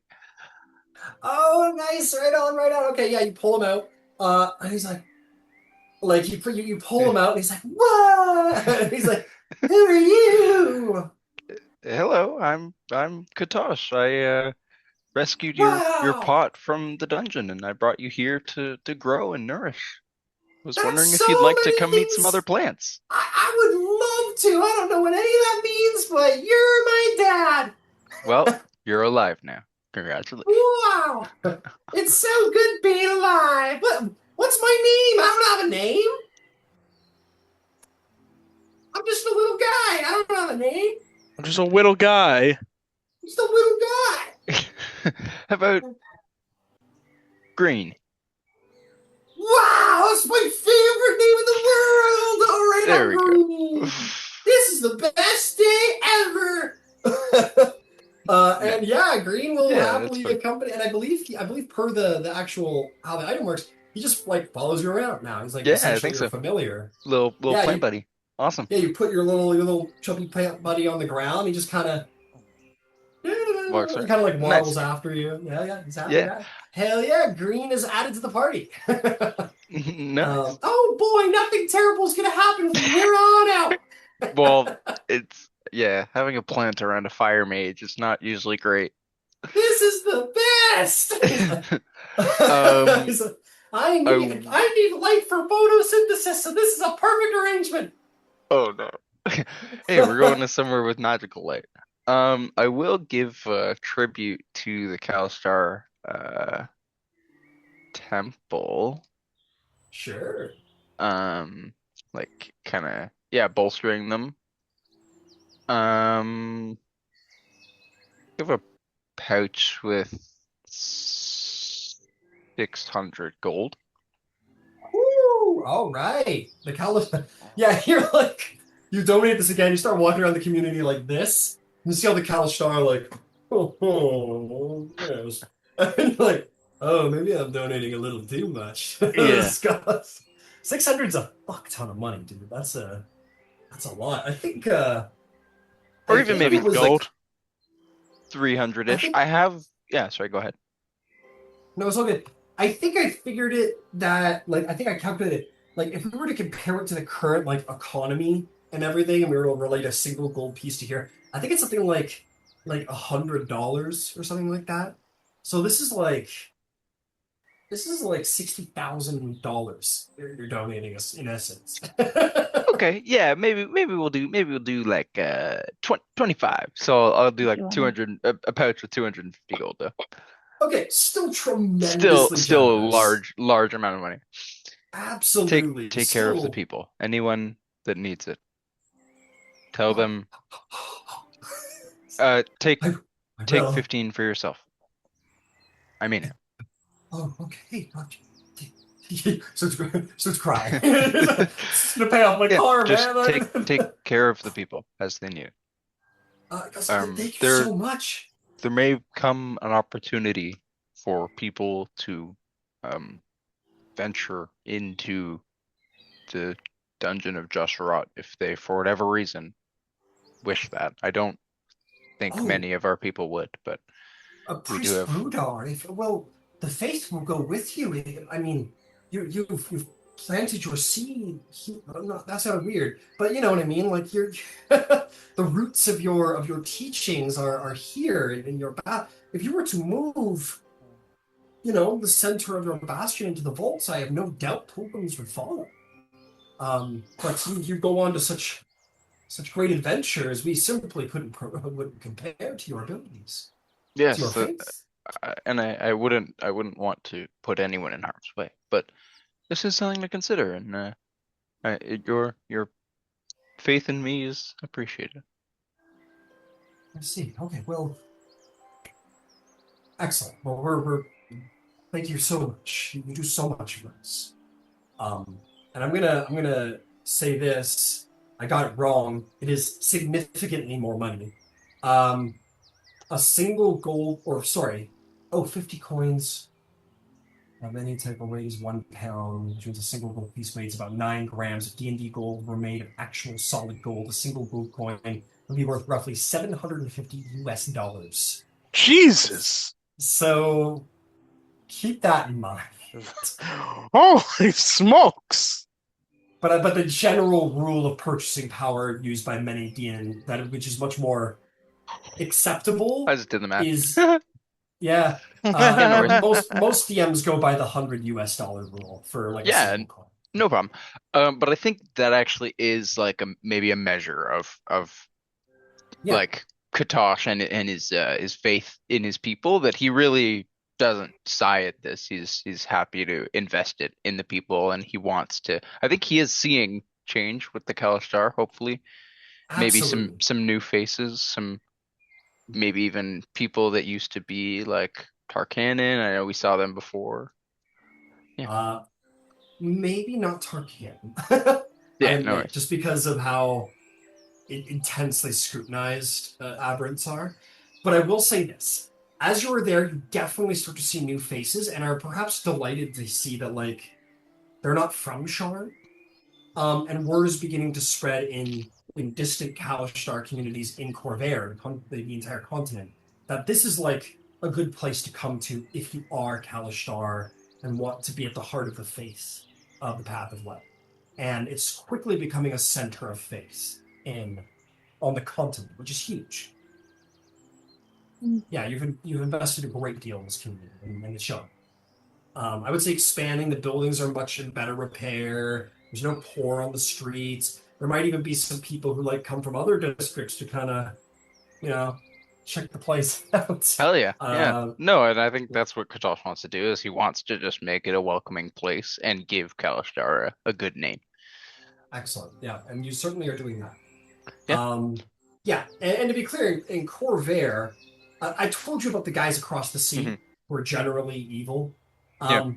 That's across the sea. Like people in Eberron don't see the Kalashtar that way. They're Um, yeah, yeah. that's a good point actually. While I was there, if it's over like 5 days, maybe I'll just spend a couple days at the sanctuary. Okay. Um, I'll just look out for anyone I might recognize, and if I do or don't, um, Okay. that's fine, but I'll just speak with new faces that I'm seeing and start getting conversation speaking of my adventures, and yeah. Yeah, understood. All right, I'll tell you what, I'm gonna circle back to you with that. Yeah, Just give me a minute to think about it. no worries. Understood. But I don't Last thing really I have will any ask, other. Yeah.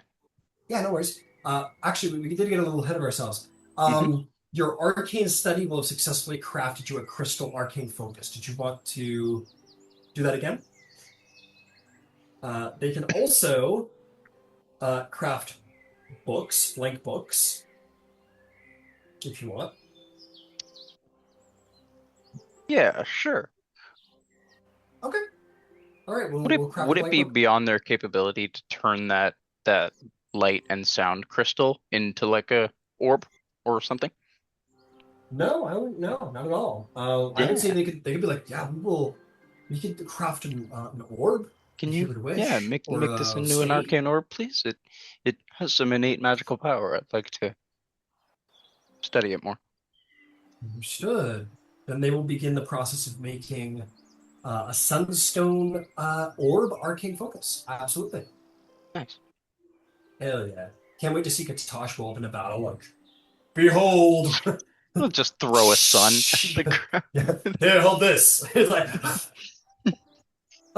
incredible. Yeah, they'll get to work. Well, your arcane, the person who works your arcane study is actually a member from House Cannith, if you recall. So a Dragonmark Nice. member of House Cannith, and they're like, absolutely. They're like, this is a great This, project. Yeah, I'll get I right to work. promise you will have never seen this material.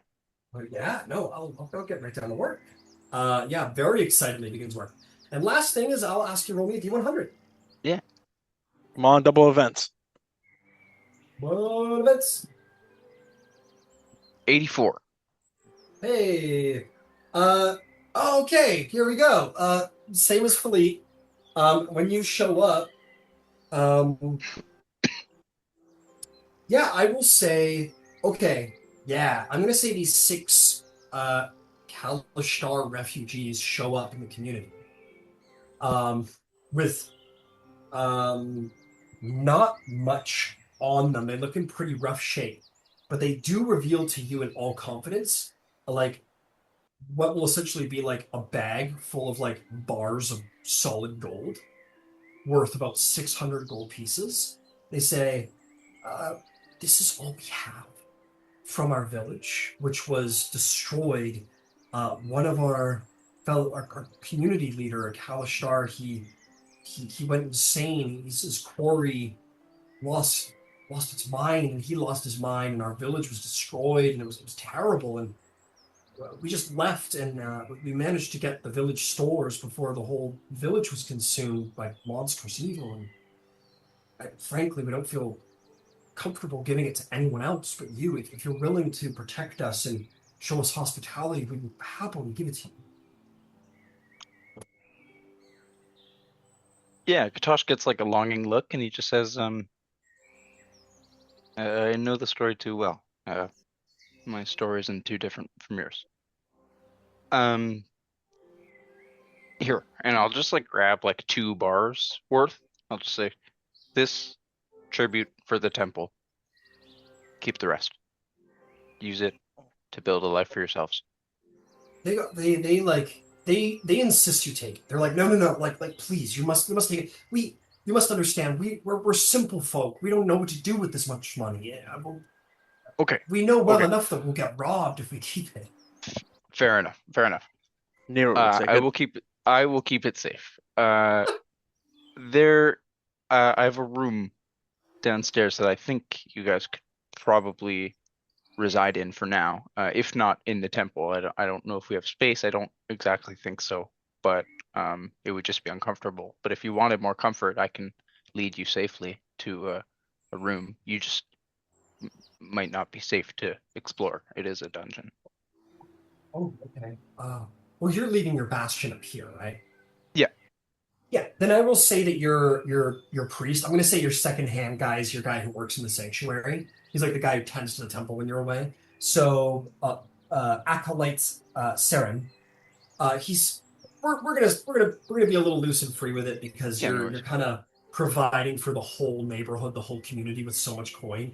I'm gonna say Saren says, like, you're like showing, you're like, we're gonna find you a place, and Saren says, yeah, we'll find them a place in the community. I'm sure that there's some people have extra rooms, and we'll make sure that they have somewhere to stay. And they're kind of like, okay, come right this way. And they shake your hand. They're like, thank you so much, priest. Thank you so much. Welcome. Yeah, and these people happily provide you 600 gold in gold bars, which you are Nice. intelligent enough to get those transferred into coinage.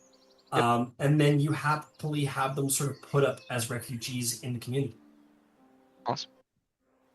Excellent. All right. Well done. All right, Selena Dewdrop, if you're with us, you're last up to bat. Are you ready? Yeah. Mm-hmm. Okay. Pip Thistledown, one of your fairy helpers, shows up from like the woodland Titania sanctuary that you've had created. And she goes, I finished your shield emblem of the Summer Queen for you. And she provides you a shield that is embossed with the emblem of the Summer Court and Titania's livery specifically. And will function as a holy, and it'll function as a holy emblem for you. Okay, cool. Just as you requested. Do you want us to do anything else while you're away? What are my options? Well, let me think. She says, we can. Well, first and foremost, yeah. Anyone with a sanctuary, you guys can get your healing word charm back. You get like a free healing word Fantastic. for. Yeah, without having to spend a spell slot. It'll last for 7 days. But anyway, she like boops you on the nose, and she goes, there you go, princess. There's your sanctuary charm. And she says, we can make druid focuses and holy symbols, and that's kind of it. We kind of suck. I'm not very good at my job, but I'm very loyal. Wait until level 9. You get Well, one more level. I thought you could make healing potions. I can't. That is the garden. That's what Dip is doing. But what do you want me to do? I'm Pip. Oh, I'm from the sanctuary. I see, I see. Yeah, there you go. Yeah, you can make another shield. Okay, I'll get right on it. And she like flies away on fairy dust back to the sanctuary to continue constructing another fairy-sized shield. Your shield now, Selena, is considered a holy focus, and it has like the symbol of Titania on it, which is cool. You then make your way over to the garden where an almost identical fairy arrives, except rather than wearing like a pink flower dress, she's wearing a green flower dress. And she goes, hee hee hee, I'm Dip Thistledown. Or actually, no, sorry, he goes, I'm Dip Thistledown. And he's a boy, but he's still in a dress. And he goes, I have made you a potion of healing, princess. Oh, perfect. Thank you so much. Shall I continue to make these things for you, your royal Yes, majesty? please. Very well, then I shall continue to make potions of healing. And will ask you as I always do, would you like to spend 2,000 gold to expand the garden? No. Very well, my princess, your royal majesty. I will continue the creation of your potions of healings. And you should know, while you were gone, roll D100. Okay. Um,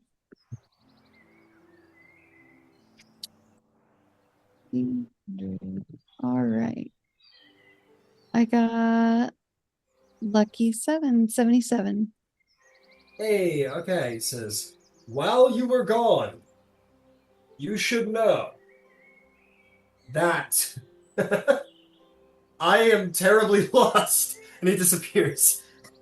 Oh, And oh no, he goes, no, sorry, Pip is lost. Actually, I don't know who you talked to earlier. That was probably me in a different dress. Anyway, Pip is gone missing. She's terribly, terribly lost. You know how we fairies just kind of get lost from time to time. I will replace her with someone far more capable. I promise that. well, shouldn't we try to find her? We can, but this is a very strange big city that frankly scares me. Because I don't understand it, and that is the essence of fear. Yeah. Well, I think we should try to find her. Well, you, princess, are the most beautiful and deadly warrior in all of Sharn. If anyone is to find our missing Pip, it is you, my princess. Yeah, that's right. Yeah, that's right. Then I shall be here, and I shall singularly move the entire bastion 5 levels under the earth while you go looking for the missing fairy in Sharn, the city of towers. Good luck to both of us. Selena, you may make an investigation or survival check to spend.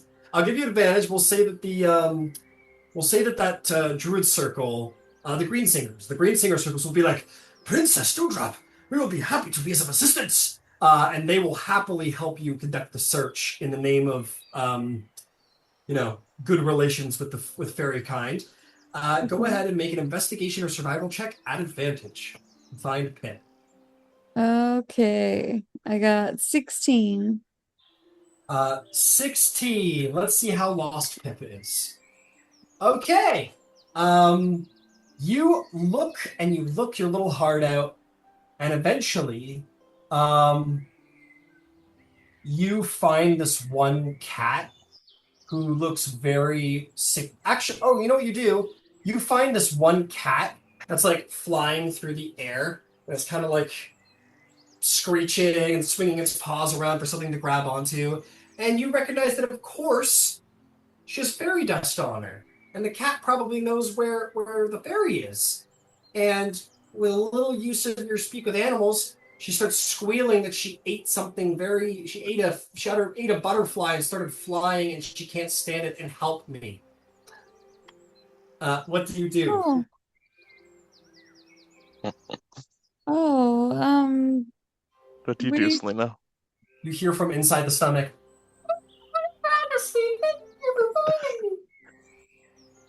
I'm gonna try the Heimlich maneuver on the cat. Can you do that to Okay, a cat? yeah, sure. Make a medicine check, Selena. She's strong enough. Okay. Heimlich maneuver. It's so logical, but why didn't I think of it? 14. 14. You go, okay, hold still. You go up behind the cat, who's like freaking out, and you go, "Hoo-it, hoo-it, hoo-it," and it goes, and Pip goes and gets shot out and like into a tree or something. Just, Your Royal Majesty, you saved me. How can I ever repay you? Oh, just keep making more of your shield emblems. You got it. She heads back to the bastion and goes, "Where is the entire bastion? There was a garden here like 3 days ago." I'm starting Yeah. to sound like Gingy from Shrek, but whatever. Yes. Embrace it. Embrace it. Yeah. What happened? She goes, "Oh, the bastion got moved into the lawless dungeon 5 levels down. That dip sure is a strong fairy. All right, princess. If there's nothing else you need from me, I'll head on down. That'll do. All right, Your Royal Majesty, I'll see you soon." And she just does like a backwards leap of faith down the thousands and thousands of stories worth of levels of Sharn. And with that, the house is in order. You are you're truly the best princess, as your very small kingdom has been put in order. Awesome. Selena, Smokey gives you a little reassuring nod of well done kind of thing. Nice. I'll give her some scritches. She's very happy about it until you poop her on her nose inevitably, and then she runs away. Yeah. Incredible, and that is the Bastion turn well enough. And yes, Nero. Yeah, there are a couple things that I was hoping to do. Yeah, sure. Outside of the Bastion turns. Yeah. If we're able to do that. Yeah, go right ahead. First of all, I have this fist-sized diamond I got from the 4th floor, I think. Uh-huh. It's about 1,000 gold. Goddamn. I'm going to try and take this to like a jeweler who can like break it up into like 300 pieces of diamonds. Yeah, you go into like a jeweler and you see they're like cha-ching, and they go, "Yeah, I'll do it for free, man. Like, yeah, like this one's free. Just come, just like, whenever you want something else done, just come see me. Got you." And he goes, "Dink," and he goes, and he goes, "There," and he like puts them into little like nice pouches for you, and he gives them to you, and he splits them for you. And he goes, "Great, yeah, no, if you ever need anything, you got any jewels that you need selling or repurposing into jewelry, like please come on back." Okay, awesome, no problem. We're Canet certified, man. We're Canet certified, dude. Good to know. Good to know. Yeah, okay. Yeah. Yeah. Everyone is I'm gonna break it up and give one of those bags each to Felipe and Selena, and last one for myself. Can I ask you a small question? Yeah. You didn't go to Lower Sharn to get this thing, split up, did you? I went Or to a Lower good Dura? spot. You didn't go. All right. No, I didn't go. I went up to. Come on. Yeah, you went to a more respectable establishment now that you're. I ain't educated, but I'm not stupid. Yeah, you're a better man now. You're above the dregs. Understood. You go to a more respectable establishment. Okay, fantastic. Yeah, I'm all. Yeah, I give one to with Selena and Philippe. This is in case we get knocked down, and in case any of us die, so Katash can bring us back up. Oh, that's great. Well, thank you. Joke's If on you, I haven't stocked that spell in 3 months. I'm just kidding. Wait, so what do I add to my inventory? bag of 300 diamonds, it's worth 300 GP. Yeah. Oh, All I 300 diamonds, all not I did, 300 Soraya, is I went to the inventory piece, added a diamond, and then customized the cost because the base one comes in at like 5,000. It's crazy. oh, got it. And I Okay, just cool. made the value 300 and easy peasy. Perfect. I'll do the same. Awesome. Thank you. Good call, Nero. Yeah. Yes. Yeah. Thank you. Um. I'm also going to take out the Ryan. I'm going to take out the amplification stones. Oh, which have thus been named and dubbed by The Tosh sunstones. Yeah. as sunstones. Understood. I'm gonna hook them up. Like I'm trying to find them down here. Yeah. I'm gonna hook them up at Are you gonna make a mic? Are you gonna make the world's first microphone? I'm gonna hook them up to make amplifiers for the stage. Oh, okay, I got you. I got you. Yeah, we could say that you turn those over to some of your employees, and yeah, they'll go to work and make sure that those get set up.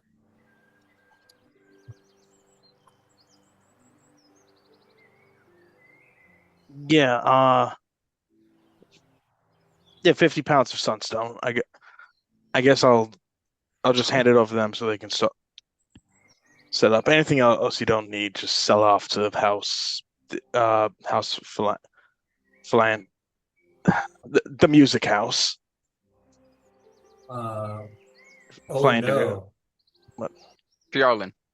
Fjarlin. That's it. Thank you. Oh God, that was hurting. That was hurting me. Thank Yeah, you. Fjarlin. And to clarify, Nero, I was only laughing because I was thinking about what a 50-pound sub would look like and how loud that would be. Yeah. But yeah, I just say if I put in what we need from that, and anything left over, I'll just sell to House Fjarlin. Got it. This is ghosting. Nice. Understood. Yeah, you can. They don't purchase it. They're in fact you're gonna have a very hard time finding anyone to purchase it for two reasons. Fjarlin doesn't purchase it because the entire basis of their um industry is that they do exactly this but with magic. So it stands contrary to reason that they would want to purchase it. And then anyone you go to who's like a jeweler or a geometrist or whatever, they're like, we have no idea what the hell this is. Because this is literally like a magic rock created by the wish spell that doesn't exist in the real world. So they're like, I don't know. So you're gonna have to kind of, if you really want to sell these, you're gonna have to like find the market or create the market for them, if you will. You can find the buyer. You definitely can. There's a buyer out A there, but I think like wizard or something. yeah, Yeah. there's a Artificer. market to be absolutely. There's a market to be found, but just like kind of like while you're trying to do all your other things, just kind of like trying to find a guy off the street, it's not going to be too easy. Would that be a It's persuasion check or? Well, I'm gonna say it's gonna require like a proper downtime Okay. to figure out. But just like any common jeweler and in the House Fjarlin, they're not gonna be interested because they don't know what to do with it. Well, jewelers won't know what to do with it. Fjarlin are like, no. Sacrilege. Our abilities make this redundant, essentially. Yeah, good. Yeah, fair points. Okay, and if you don't want to do it this week, because it's in Darwin's back hole of the dead drow we found. Yeah, Remember that? yeah. The one I thought about bringing back. Yeah.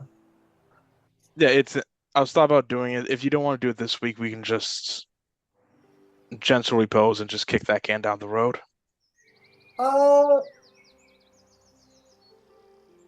We can give it a shot. No, we can do that.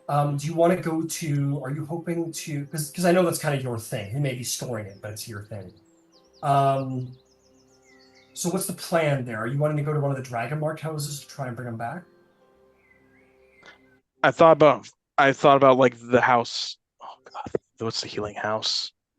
The Mark of Drasco. Healing, Drasko. Because it's been less than 10 days. They should be able to bring it back, theoretically. And by the way, Yes. by the way, Ryan, if you don't want to do this, just go. It's okay. Just tell me no. Whatever you want. I'm totally cool with it. I've- And also as a quick note about what the Platinum Rest has made you guys. I think that's gonna be. It's made you guys a profit of 50 gold. okay, Still for a on. person or No, total. That's for the owners. 50 gold profit from the owners. So that's you guys. It's the party. okay, 10 for each of us. Put the last 10 in the till. You're missing players, Yeah, good point. as a reminder. Um, whatever you want to do with it. But I just want to put that out there, get that off my plate. Okay. So you want to resurrect this guy. So tell me again your method of resurrection. You want to go to Drosko? The healing Yeah, services? Okay. yeah. My logic is she can give us information Okay. about the She drow down below. Or is God. So she is eligible for come on, transmitting on medicine, home services. There we go. So she is eligible for a raised debt. They say that will require one of the halflings comes to and says that will require 750 gold pieces to make the attempt. But may I ask you, how well do you know the deceased? admittedly, not well. Do you know The anyone who knows the deceased very well? the one the ones who might know probably don't want to come back. I Interesting. could try finding people she might be willing to listen to. Maybe at an above table, I'm thinking Nara's mom. Maybe that's a stretch. I don't think so. It works better if they know the person well, Okay. but it's not always the case. If you bring up the Narsmar example, he says, it is possible someone from the same cultural background could have some influence. It's true. Um, this will require you to bring forth 3 people to attempt to beseech this person in return. We can provide such individuals, but we will have less of a personal or even cultural relationship with the deceased. It's 750 gold pieces to make the attempt. We do offer a 250 gold piece return if the raised dead fails. It's 250 if it fails. You will be out 500 gold pieces if it fails. But if it succeeds, we will claim the full 750 gold pieces. Okay, let's take a gamble here.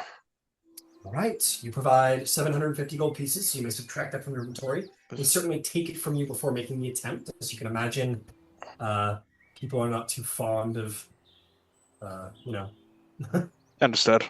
yeah, it's a business. So they take it. They say, okay, who would you like to provide to the ritual? You need 3 people. 3 people will be involved. It's best if you can bring forth people of relevance to the deceased. I'd recruit Naruzmar. I think. He I think. will be Would you willing be if interested? Philippe. Well, he would be willing if Philippe. He kind of looks to Philippe and kind of doesn't want to go forth if Philippe is uninterested. He owes his life debt to That's him. that's perfectly fine. I mean, I don't know the person from a hill of beans, but if you don't have any problem with them and are willing to help, then you have my absolute blessing. Very well. They were. She was. She was one of the better people a part of our house. Um, I never spoke to her, but I knew of her when I was a part of the house.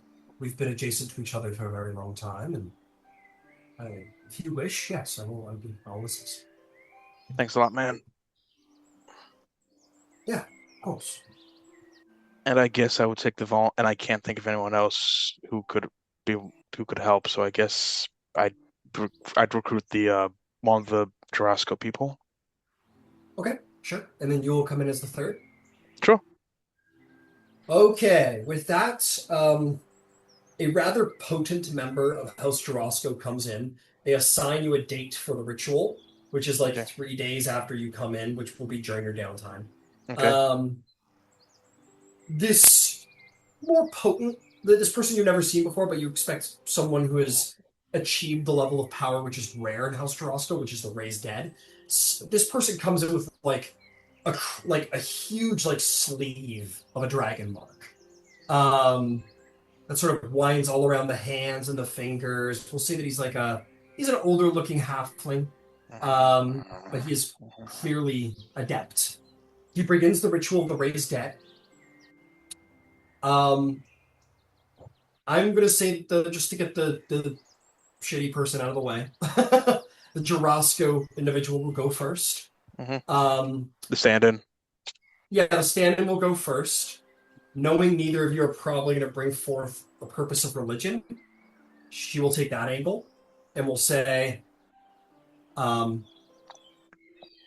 know you do not know of me, Wayward Soul, but within Tal'Dorei you lie, and it is well known within the faith of the Sovereign Host that those who are faithful to the Sovereign Host will find their freedom from the pains of Tal'Dorei, will find ascension after death, and will go on to a better place in paradise if the will, the Sovereign Host. Have faith, return, and see your deeds done well, that you may find such paradise in your afterlife henceforth. May this be a second chance at redemption and at paradise. And they're going to make a roll. I'm probably going to up their DC because they don't know this person, and the person had no general interest in the Sovereign Host faith.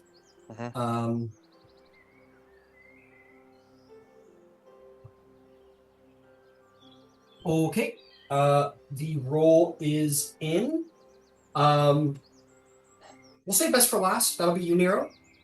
So we will have Narzamar. Narzamar.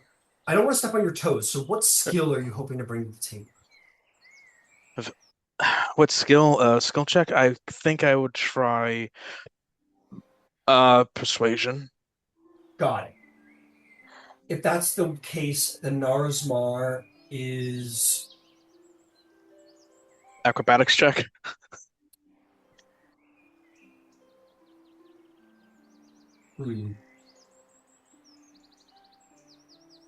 I think actually Narzmar's like been figuring out what to like do. And Narzmar is a guy of few words, but he is a man, well, he's an elf who sort of understands the means that these people have survived. This is a little unique, but I'm going with it. I'm going to say that he comes forth, and he is essentially going to do this like almost like it's part dance, part almost martial arts in essence, but it is sort of like a shadow dance. And as he goes forth, he will say, I want to get this right. Hang on. It says, daughter of the house of Avrendar, if your eyes may beseech me and see what I do, remember the dance of shadows. Our people survives the tyranny of giants through the shadows, through our dance in the dark. Watch me and remember where we come from and what we are meant to become before the taint of tyranny filled the hearts of our betters. And he'll roll a stealth check, essentially. This is my flavor for him rolling a stealth check. Mm-hmm.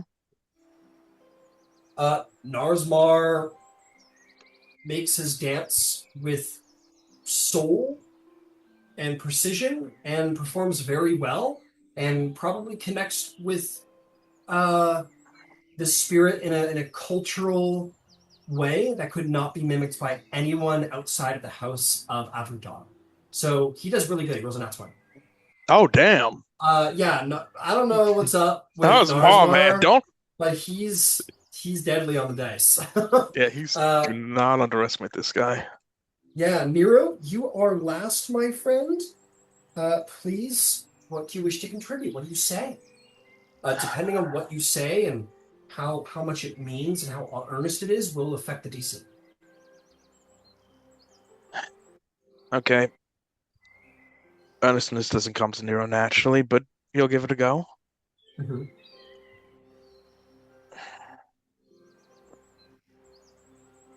We only really met once. When you came into the camp that night.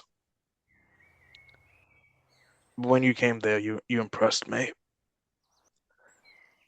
You came there because of the best interests of people you cared about, to try to get the best deal for them. And I respect that deeply. And I think you deserve better. I think you deserve better than being left alone in the dark.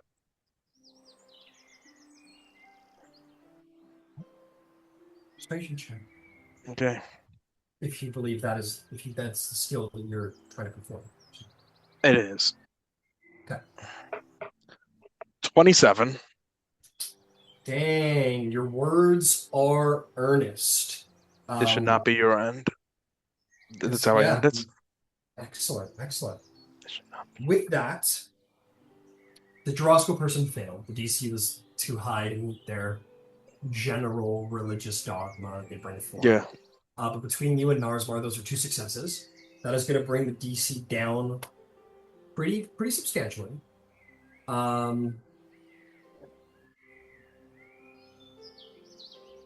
Okay. I'm going to make the roll to see if they return.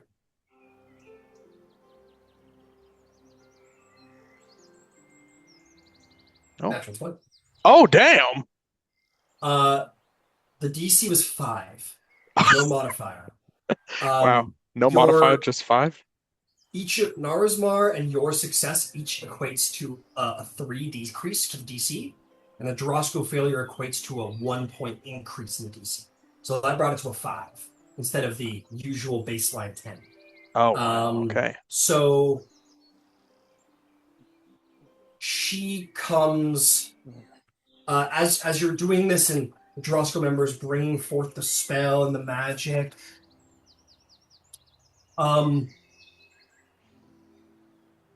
He suddenly widens his eyes. You say, "You should not be left alone in the dark." And suddenly there's the magic all sort of flushes into her and pulls into her like a magnet. And she comes reeling up mother! And sort of screams angrily with all the vitality of life and bitterness of resentment. And she looks around. She goes, "Mother," and then she goes, "Ah!" And covers her eyes from the sheer brightness of the interior. I mentioned I waved to the Drosko guy, turn down the lights. They nod and wave a hand, and the shutters kind of close, and the room fills with blackness, which no one can pierce except for you, Narsmar, and I need to get her name now, after all. Melith. Melith, thank you. Melith. So you two are basically sitting in a room of darkness, and she's on essentially a gurney. And she's sat up now, in what would be just standard clothes, not her old clothes, but just a standard whatever, commoner, whatever. Patient clothing or whatever. Yeah, exactly. Yeah. And she's saying, she looks over at you, Nero, and she says, "Where am I? This How have you're up this come to be?" you're up in Sharn. This is House Drasco, House of Healing. You're okay here. I you're safe here. I promise. Like, and I'm holding my hands up, like, no problem. Like, She looks over to Narosmar and squints, and she says, she squinted him in like faint recognition. You see her trying to like find the name, if you will. And she is going to look at him, and I'll reference it over to him.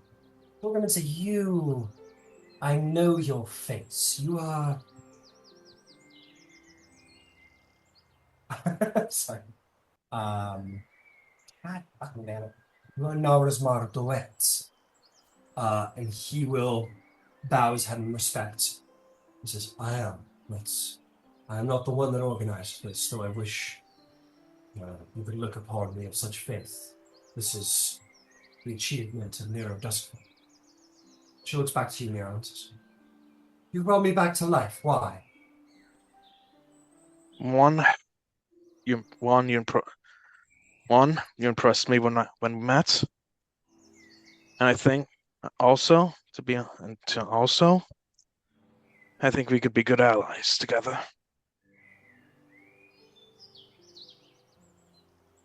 She grips her head, and behind her hand, you kind of see out the edge of her hand, her eyes sort of like widened, and then the kind of like a reeling one person does when recalling like a difficult event, like a viscerally difficult event.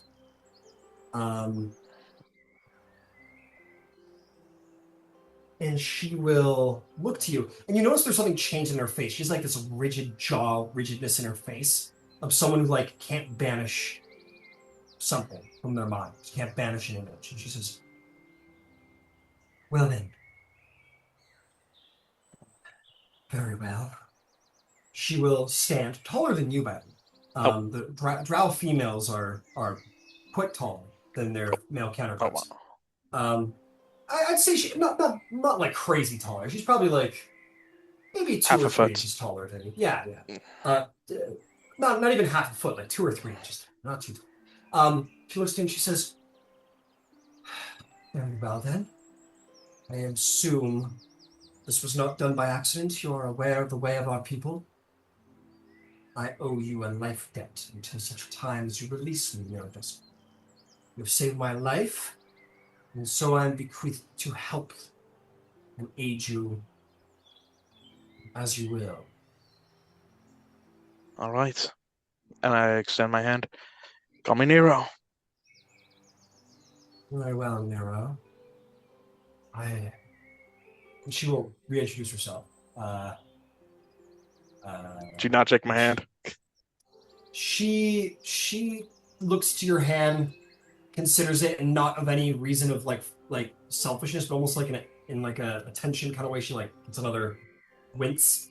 Yeah. Okay. And then she does like a sort of like what looks to be like as much of a surprisingly noble bow for someone with a slave background. And she bows and she looks to you with some level of bitterness, but mostly gratefulness. And she says, "Then I am at your service." No, no, that's fine. All right. And Oh, she all looks right. to um she looks to Norismar and says, "You are their servant as well?" He says, "I am. I pay the life debt to another, but happily so. And have honor, and may have strength, as I think you know." "Very well. Perhaps this not be a terrible arrangement." And with that, we will see how the relationship takes shape. But for now, you have a fairly powerful caster, priestess, noble of the house at your service. God damn. Paid 750 gold. She's yours to command. When the sun goes, we find like a dark room until the sun goes down, and then me and Renazma escort her back down to the platinum rest. Understood. I'm gonna throw in a mini for her. Okay. She will request clothing and arcane in a she'll request clothing. She'll request that you purchase her clothing. Okay, sure. How much? Hang on. I gotta zoom around here a little bit. I'm trying to catch up. What's her name again? A Melith, I believe. Melith. Melith. Melith. All right. Just pulling a mini for her just so I can keep track of this in the future. Yep, definitely use that guy. That'll be perfect. Her name is Melis Ornandar. And she will say to you, I have but one request as I enter into your service, in such a time as you release me from it. Give me the opportunity to wreak my revenge upon my mother for her kindness that she bestowed upon me in my final moments. No problem. You got no problem. I have no problem with that. That's a promise. Lost power.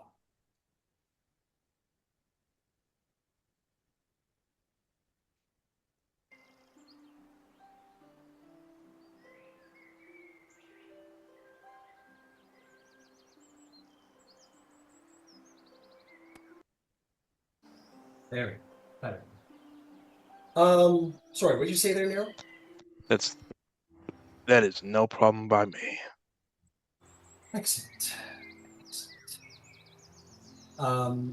So, in what shape will you have my service then? Am I to accompany you and slay your enemies? Or do you have perhaps a more refined wish for the use of my abilities?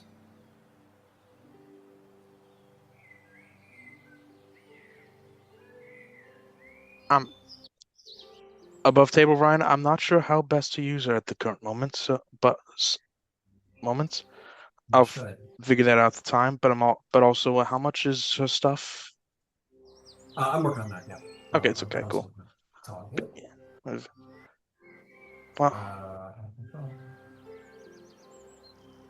She says to you, I will carve my own focus, but if you're wishing to know, I am a priestess. And I am, indeed, a priestess of the dark saints. Will this be an issue? Religion's never been a deal breaker for me. Well, I'm glad to hear that. You know my disposition well enough. I have no intention of going around flaying people or selling their souls on to the next life. Perhaps we might speak of this in greater detail later, but I can assure you I am not so malicious as many of my counterparts, unless offended. Nope, no problem. Would she like a shield?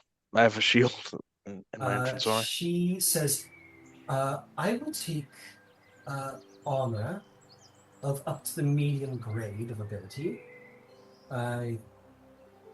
If you would be so kind to give me, say, a bag of 5 gold, I can take care of my own clothing and have a little pocket change in case the necessity comes to me, such as the need for food. I'll throw 6. Okay. She will go and she will purchase herself like something pretty dark and formidable, kind to her form, but also accompanied. She will request that you buy her armor, and that can be up to. She says she can work with anything up to the medium level. Medium it is. What would you like to purchase? I'll give you some options here. So you can be anywhere from hide armor to half plate, and anything in between: chain shirt, scale mail, breastplate. What 50 gold for like chain shirt or scale mail. She says she's happy with scale mail. She doesn't intend to do anything too stealthy. But if you wanted to splurge and give her half plate, that's 750, which is very expensive. Ooh, let's go scale mail for now. No, is more than that. So you can purchase her scale mail. She'll have specifics made up for her form, and she will wear them happily. Oh, do you speak Elvish or Undercommon? Neither. I speak Goblin. Understood. She is using magic in order to speak. She is like she's actively casting like tongues on herself. Okay.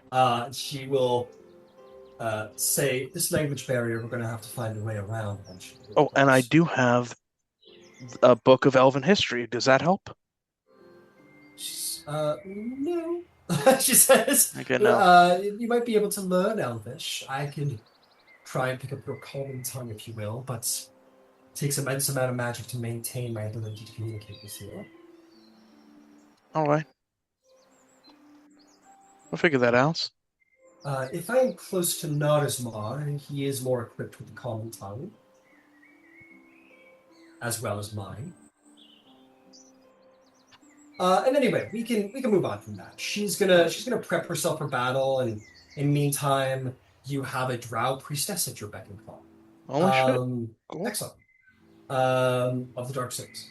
Damn. Yeah, and she will carve for herself a statue out of like or not a statue, a stave over the next couple of days out of like, she'll buy like some like dark black rotted wood, and she's gonna carve it into like actually a very finely polished, like excellent staff that does have very subtle depictions of things that only someone, yes, like you, Katosh. No, I was just gonna say, like, I like trip over it and snap it. Oh no, I broke it. Sorry. She stabs you in the throat. As a fun note, Katosh, as you guys are like, oh shit, you resurrected that chick. Yeah. You being probably the most insightful person, you notice this like wince of hers, and it really gets in the way of you trying to figure out what's going on in her head at any given point. It's like this tick she has that seems to be like an unintentional shield against insight. Whereas you can, if you really focus on it, tell what she's thinking. It creates this like barrier where like she's constantly got this like horrible moment on her mind. It kind of masks a lot of what's going on underneath. So it takes some level of focus to really kind of dig into what she's feeling at any given time. It's kind of weird and maybe even a little frustrating for you. Yeah, no worries. I don't think Katosh would pry. I think he would just say, I pray for some peace for you. Welcome back to the land of the living. I pray for thanks for me as well, and I expect that will come in the form of blood and death. You said that matricide could bring some peace to a woman. Ryan, can I tell which of the Dark Six she worships? If you ask her, she'll tell you straight up. She says all of them. Oh, okay. Got it. She says each one has a part to play in what is the truth of the world, rather than the spellbinding falseness that is its counterpart.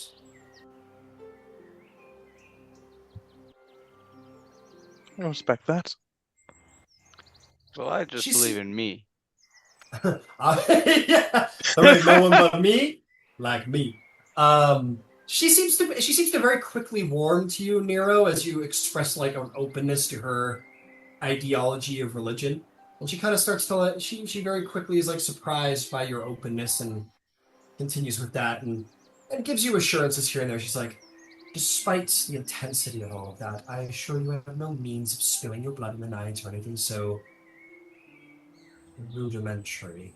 Yeah, fair enough. I have no means of hurling balls of fire towards you or anything of the sort. Oh, excellent. I don't know why you have a... Darwin. Yeah, I'll, Darwin. Turn away from her. Let's travel to Darwin for a bit. We've been sitting on this chick for a minute. Okay. Darwin, welcome. Question for you, sir. Would you like to move your bastion down to the Wyllow Wood?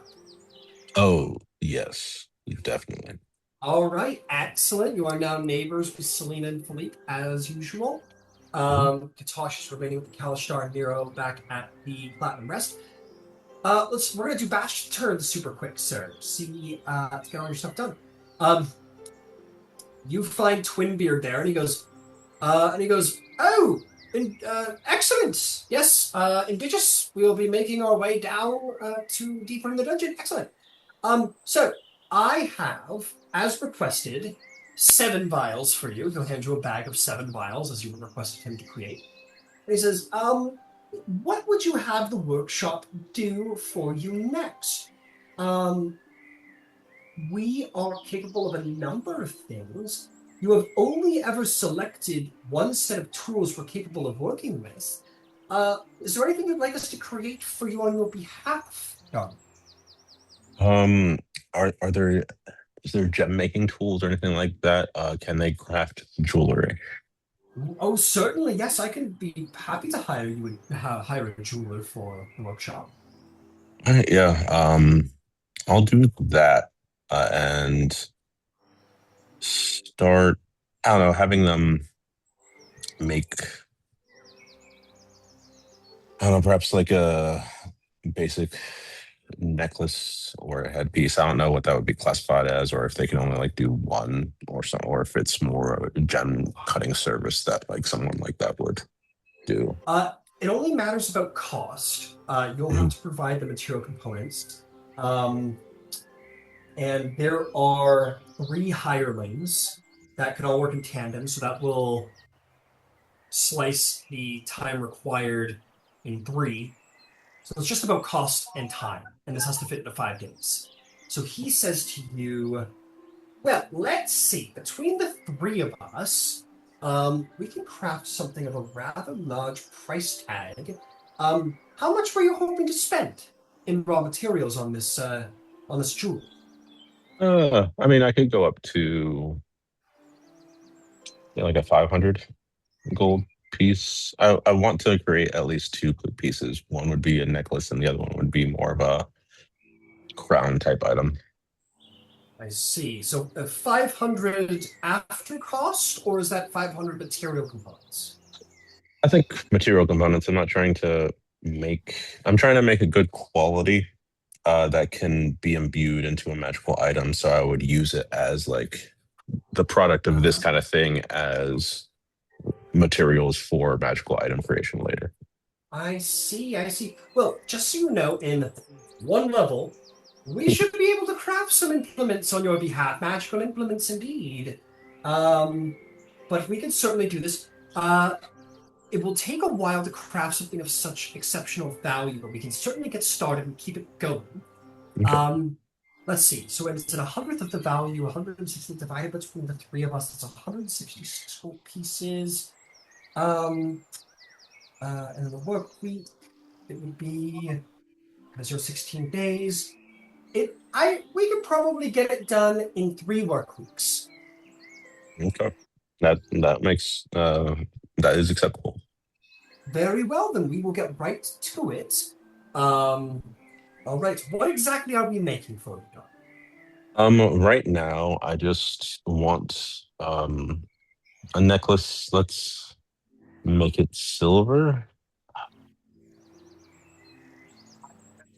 And Right. then I will have I will refer to my friend Katash as to what kind of gemstone shall be in it. Very well. Very well. Twinbeard will come to you, Katosh, and explain Darwin's request. Um, and say, well, what would you propose for the gemstone setting for this necklace we are to create? It's going to be quite the bauble. If I was having a precious material already made into an orb, could you place that into the necklace and An orb still is rather retain its large. I mean, I could, but it would be a books? bit of a silly necklace, if I'd be quite honest. An orb sits in your hand about yay Yes, sized. just chip it down so it could fit in the necklace, possibly. Okay. Or I could just give you. I have A blue gem of some sort, but it's not really magical by any means. I see. A blue gem. Yes, very well. We could certainly set this blue gem. Sure. So we will just say it is a blue gem set silver necklace. Yeah, because if you set the orb in there, it's gonna destroy the arcane item, and then it's gonna like No reduce it down, and there might be something cool that comes of it being an arcane item. I don't want to. Yeah, no problem at all. No worries. Okay, cool. With that, he says, very well, we will get right to work on this beautiful necklace. It'll take 3 work weeks, but it will be done soon enough. Lastly, this one's pretty easy. Your storehouse has completed its sale. Do you want it to begin the process of purchasing more raw materials to once again attempt to make profit? Sure. Yeah. Okay, in that case, you may add 50 gold pieces profit to your inventory. And they'll use the last 500 to begin repurchasing. How much downtime were people given? 5 days. It was 5 days. Admittedly, because the bastards are being moved, that's probably a timely process. Makes sense. But you could certainly, and it's up to you guys. If you guys want to take an extra week and do a little like extended downtime, actually like get some downtime done for real, we could totally do that. Or of course, you can hire people to do some downtime stuff for you. Are there any preferences there for you guys? Did you guys want to? Well, more towards you, Darwin. What is your preference?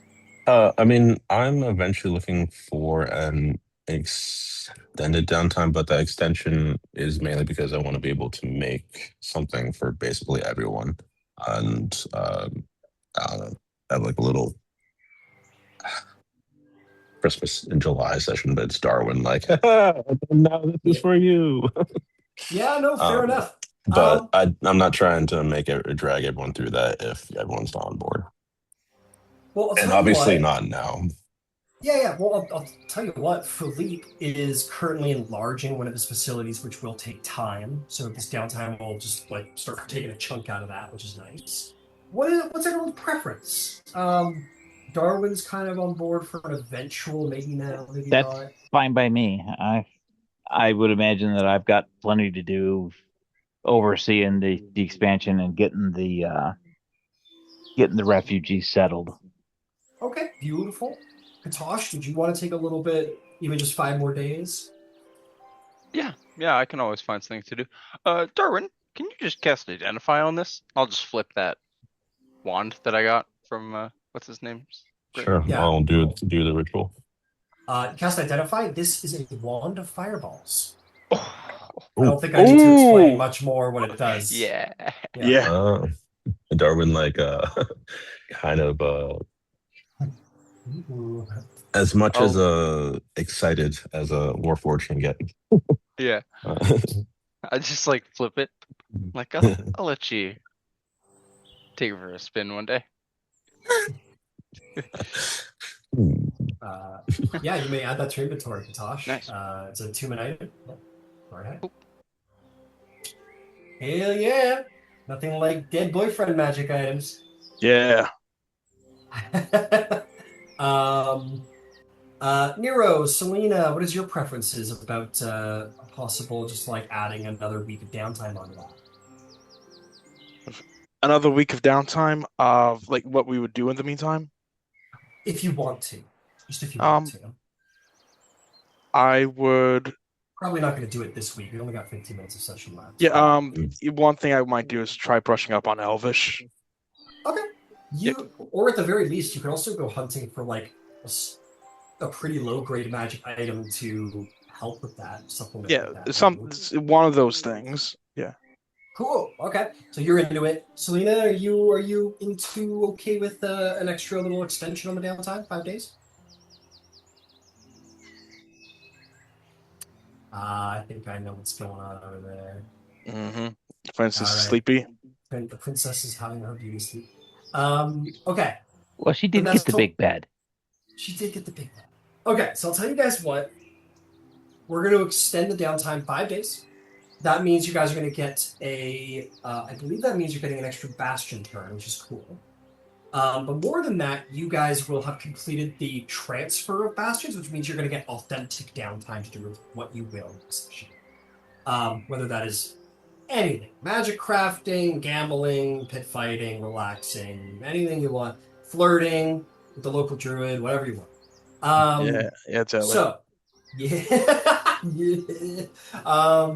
And there can be RP in there. Like we'll probably expand on our newest party companion. Is And there a new companion? what was that, Don? I want to hear about the new companion, but after, I don't want to disrupt session. Like, keep going, keep going. No worries. And I can tell you very quickly. This is the drow woman that Nero took down, who was like killed on the previous level and was put in your hole. He took him to the local Dragonmark House of Healing and had her resurrected. And now she owes Nero a life debt, much like Narsmar owes Philippe one. Nice. Okay. He's also a worshipper of the Dark Six. Oh, naughty. The good news is that she owes the life debt, which means you guys are protected by the, even if she meant to kill you all, you're protected by the life debt that they carry. Nice. Noise. So I'll tell you guys what, we've got like 10-ish minutes of session left. So anything anyone wants to do, anything anyone wants to put in there, anything anyone wants to do before we come to an end? I guess I'd let Melith hang around the Platinum Rest and listen how people talk and try to pick up on like something to help her brush up on her basic common, I guess. I gotta say, I think Melith fucking hates the nightclub. Oh shit! Being her and Narsmar walk in and just like the blaring strobe lights, they're like, fuck.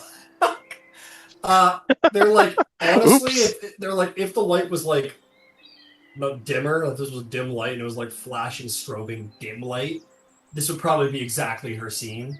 But by it being like bright strobe lights, they walk in and go, like, oops, the vampires. Darwin should reunite with the Shield Guardian. Now that he has yes, the amulet. yes, yes, he does. Even forgot about that. Darwin, you return to the rest. You see, as usual, man's going off. He's dancing away, never stopping. It's been weeks. And he's still going. People are like, change it up. No, he's still going. What do you do, if anything? Darwin steps out onto the dance floor and I say, change it up. Yeah, he stops going and he stops like doing the like basically stops. And everyone goes, and then he starts straight up doing the robot. He starts like doing like a really good robot where he's like going all around everything. Everyone's like, and everyone starts like flipping out, and he perfectly follows your orders with happiness. And we will add him to the party companions as well.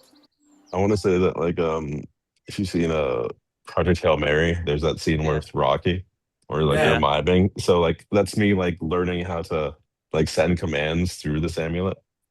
Yeah, we just kind of vibe out on the dance floor.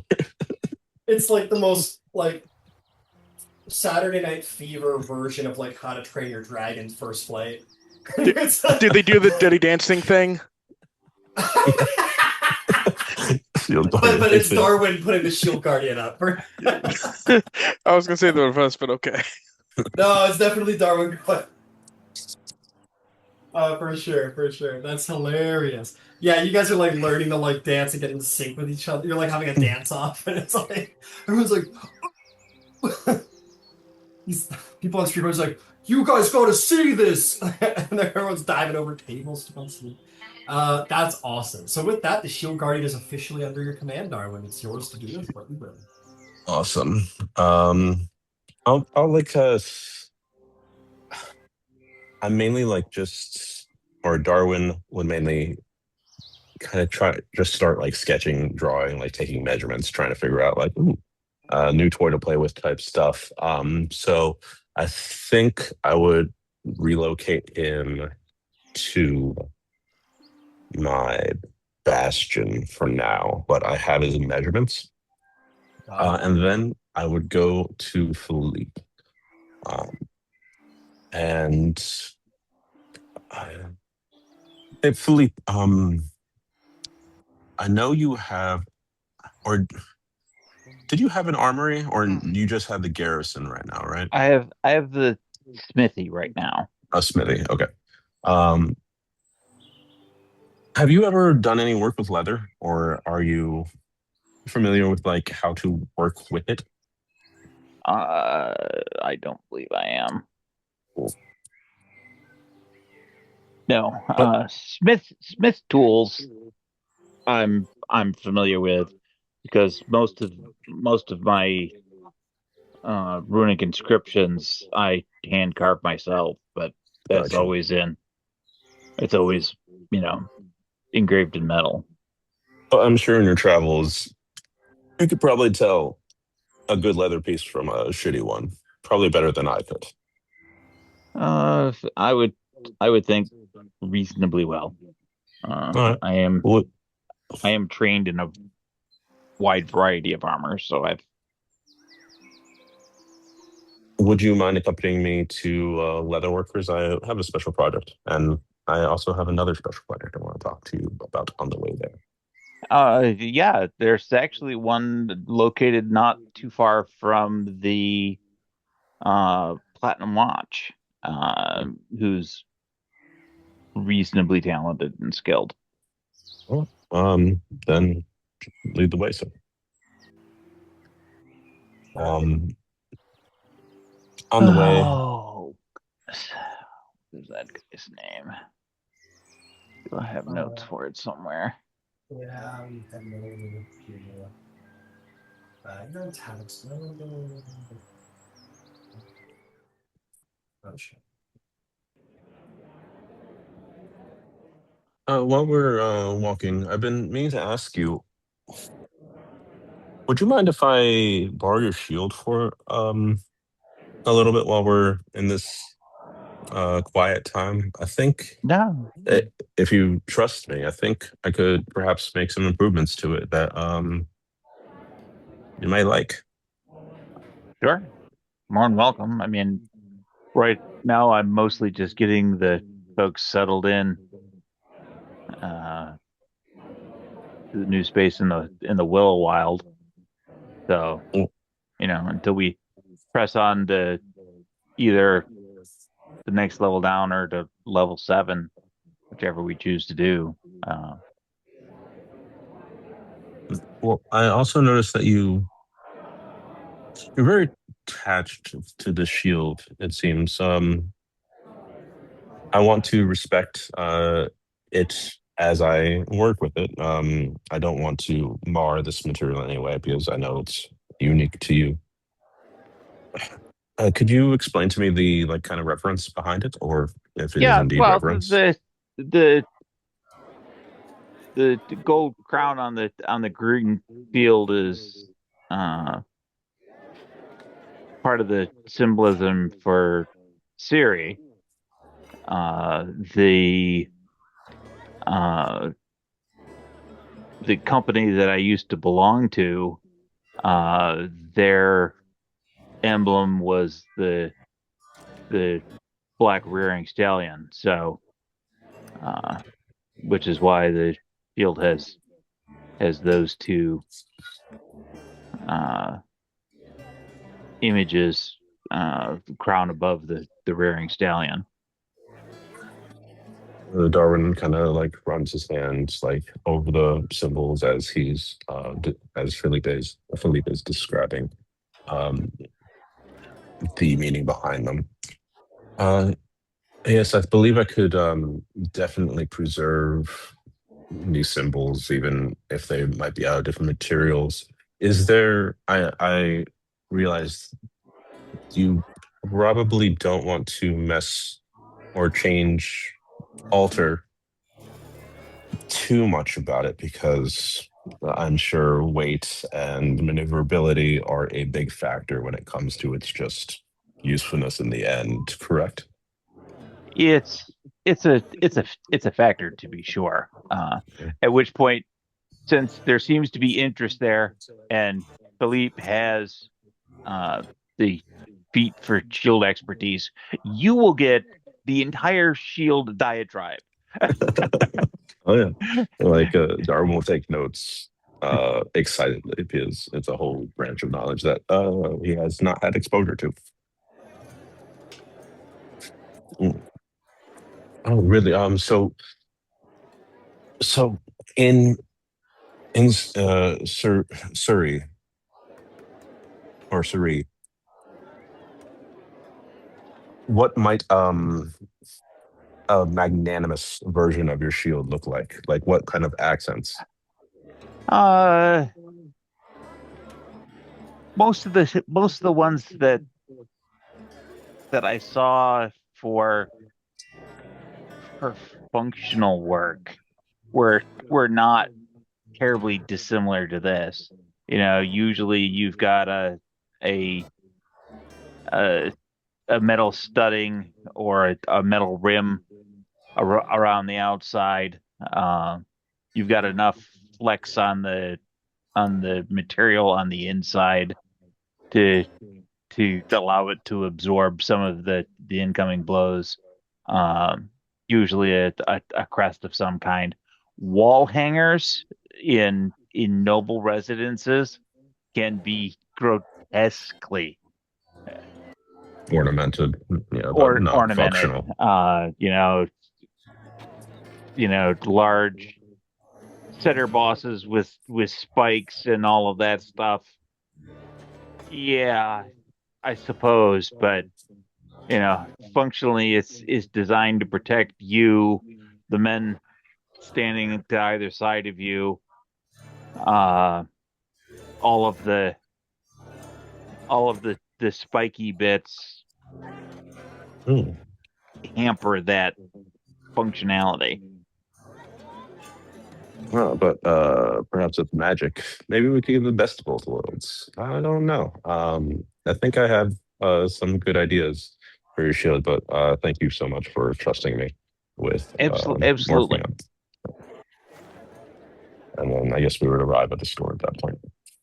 Yeah, absolutely. And in their usual shop is Embrick and Abby. Abby says, "Oh my God, it's been so long since I've seen you guys. What have you been up to?" Harold, Prophet. Embrick Yeah. says, "Sounds good to me. Sounds awesome. Good for you, we kids." we've been poking our nose into the ruins of old Sharn and getting a little bit of wealth and a lot of Notoriety. opportunity to explore and see stuff that hasn't been seen in generations. Emmerich folds his tree trunk arms and says, "A little bit of fortune, you say? Is this the part where you hand me another adamantine door to fix for you?" No, not not quite that fortunate. All right, see what you got, what you're looking for. At which point Darwin kind of takes out a large sketchpad book and kind of lays it down on the table. And on it are plans for an exotic type saddle for the Shield Guardian. He looks at it and goes, looks at the shield guard and goes, "Ha! Um, All right." is this something that you believe you could make? Sure. Doesn't seem too hard. I mean, you just get a couple screws to the back, work up the leather strappings. In your case, maybe not leather, but yeah, either way, yeah, no, this doesn't seem. You don't got to worry about no back pain out of this thing, so yeah, seems completely feasible. It'll be considered an exotic saddle. I'll just charge you for an exotic saddle. Easy enough. Just need a minute to get it done. Excellent. I didn't realize you could work so fast. Sure. This will go for about 60 gold. It'll be a 40-pound saddle again. Not that I think your steed is gonna have to worry too much about back pain. Do you want it like on the back or like the front? Are we talking about like a what are we doing here?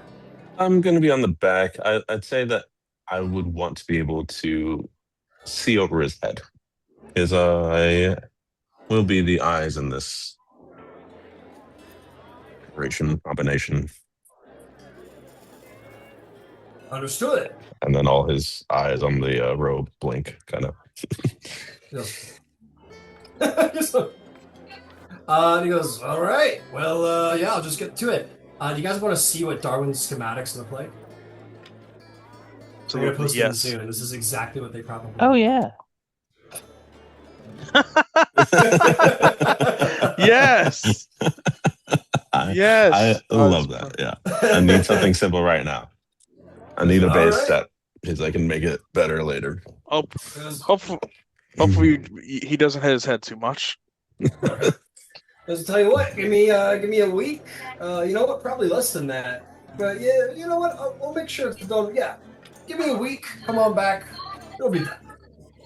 Awesome. Thank you. That'll probably be 60 gold to make. Give him 60 gold. That's all right. See you in a week, and I'll have your saddle ready. You want it removable, I assume, right? Yes. All right, easily done. Yeah, and he'll get started. It's a good thing I didn't have any orders to work on, as always. And he'll get right to work. That guy really knows where his bread is buttered. Amazing. Sweet. And next week there will be plenty more time for errands, more extended downtime, whatever you may need, and then we'll continue our adventures from there. Good job, guys. All right, cool. We'll call the session there. I'm excited about Green, the awakened houseplant that is Katasha's new companion. Yeah. He's gonna make a lot more. He's gonna make so many friends down at the Willow Wild. I know Willow's gonna lose him. Like, oh my gosh! I promised I'd never let someone this close to my heart again, but I can't. Just gonna like trot over to her. I can't let something this close to my heart again. Because he goes, oh my god! He starts crying. Ah! It's so This is cute. what she needs. She's gonna become a house plant lady. Not even a house cat lady, a house plant lady. That's funny. Good session, yo. Good session, guys. Good job, guys. All That's pretty right. fun towards the end. It was good to see you, Darwin. Glad you could show up. Yeah, appreciate you guys letting me drop in. No problem, man. Absolutely. You got your All right, harness and guys. everything. Yeah. I'm out of here. Peace. Have a good night. Have a good night. Take care, folks. Yeah. Yep. Oh, yeah.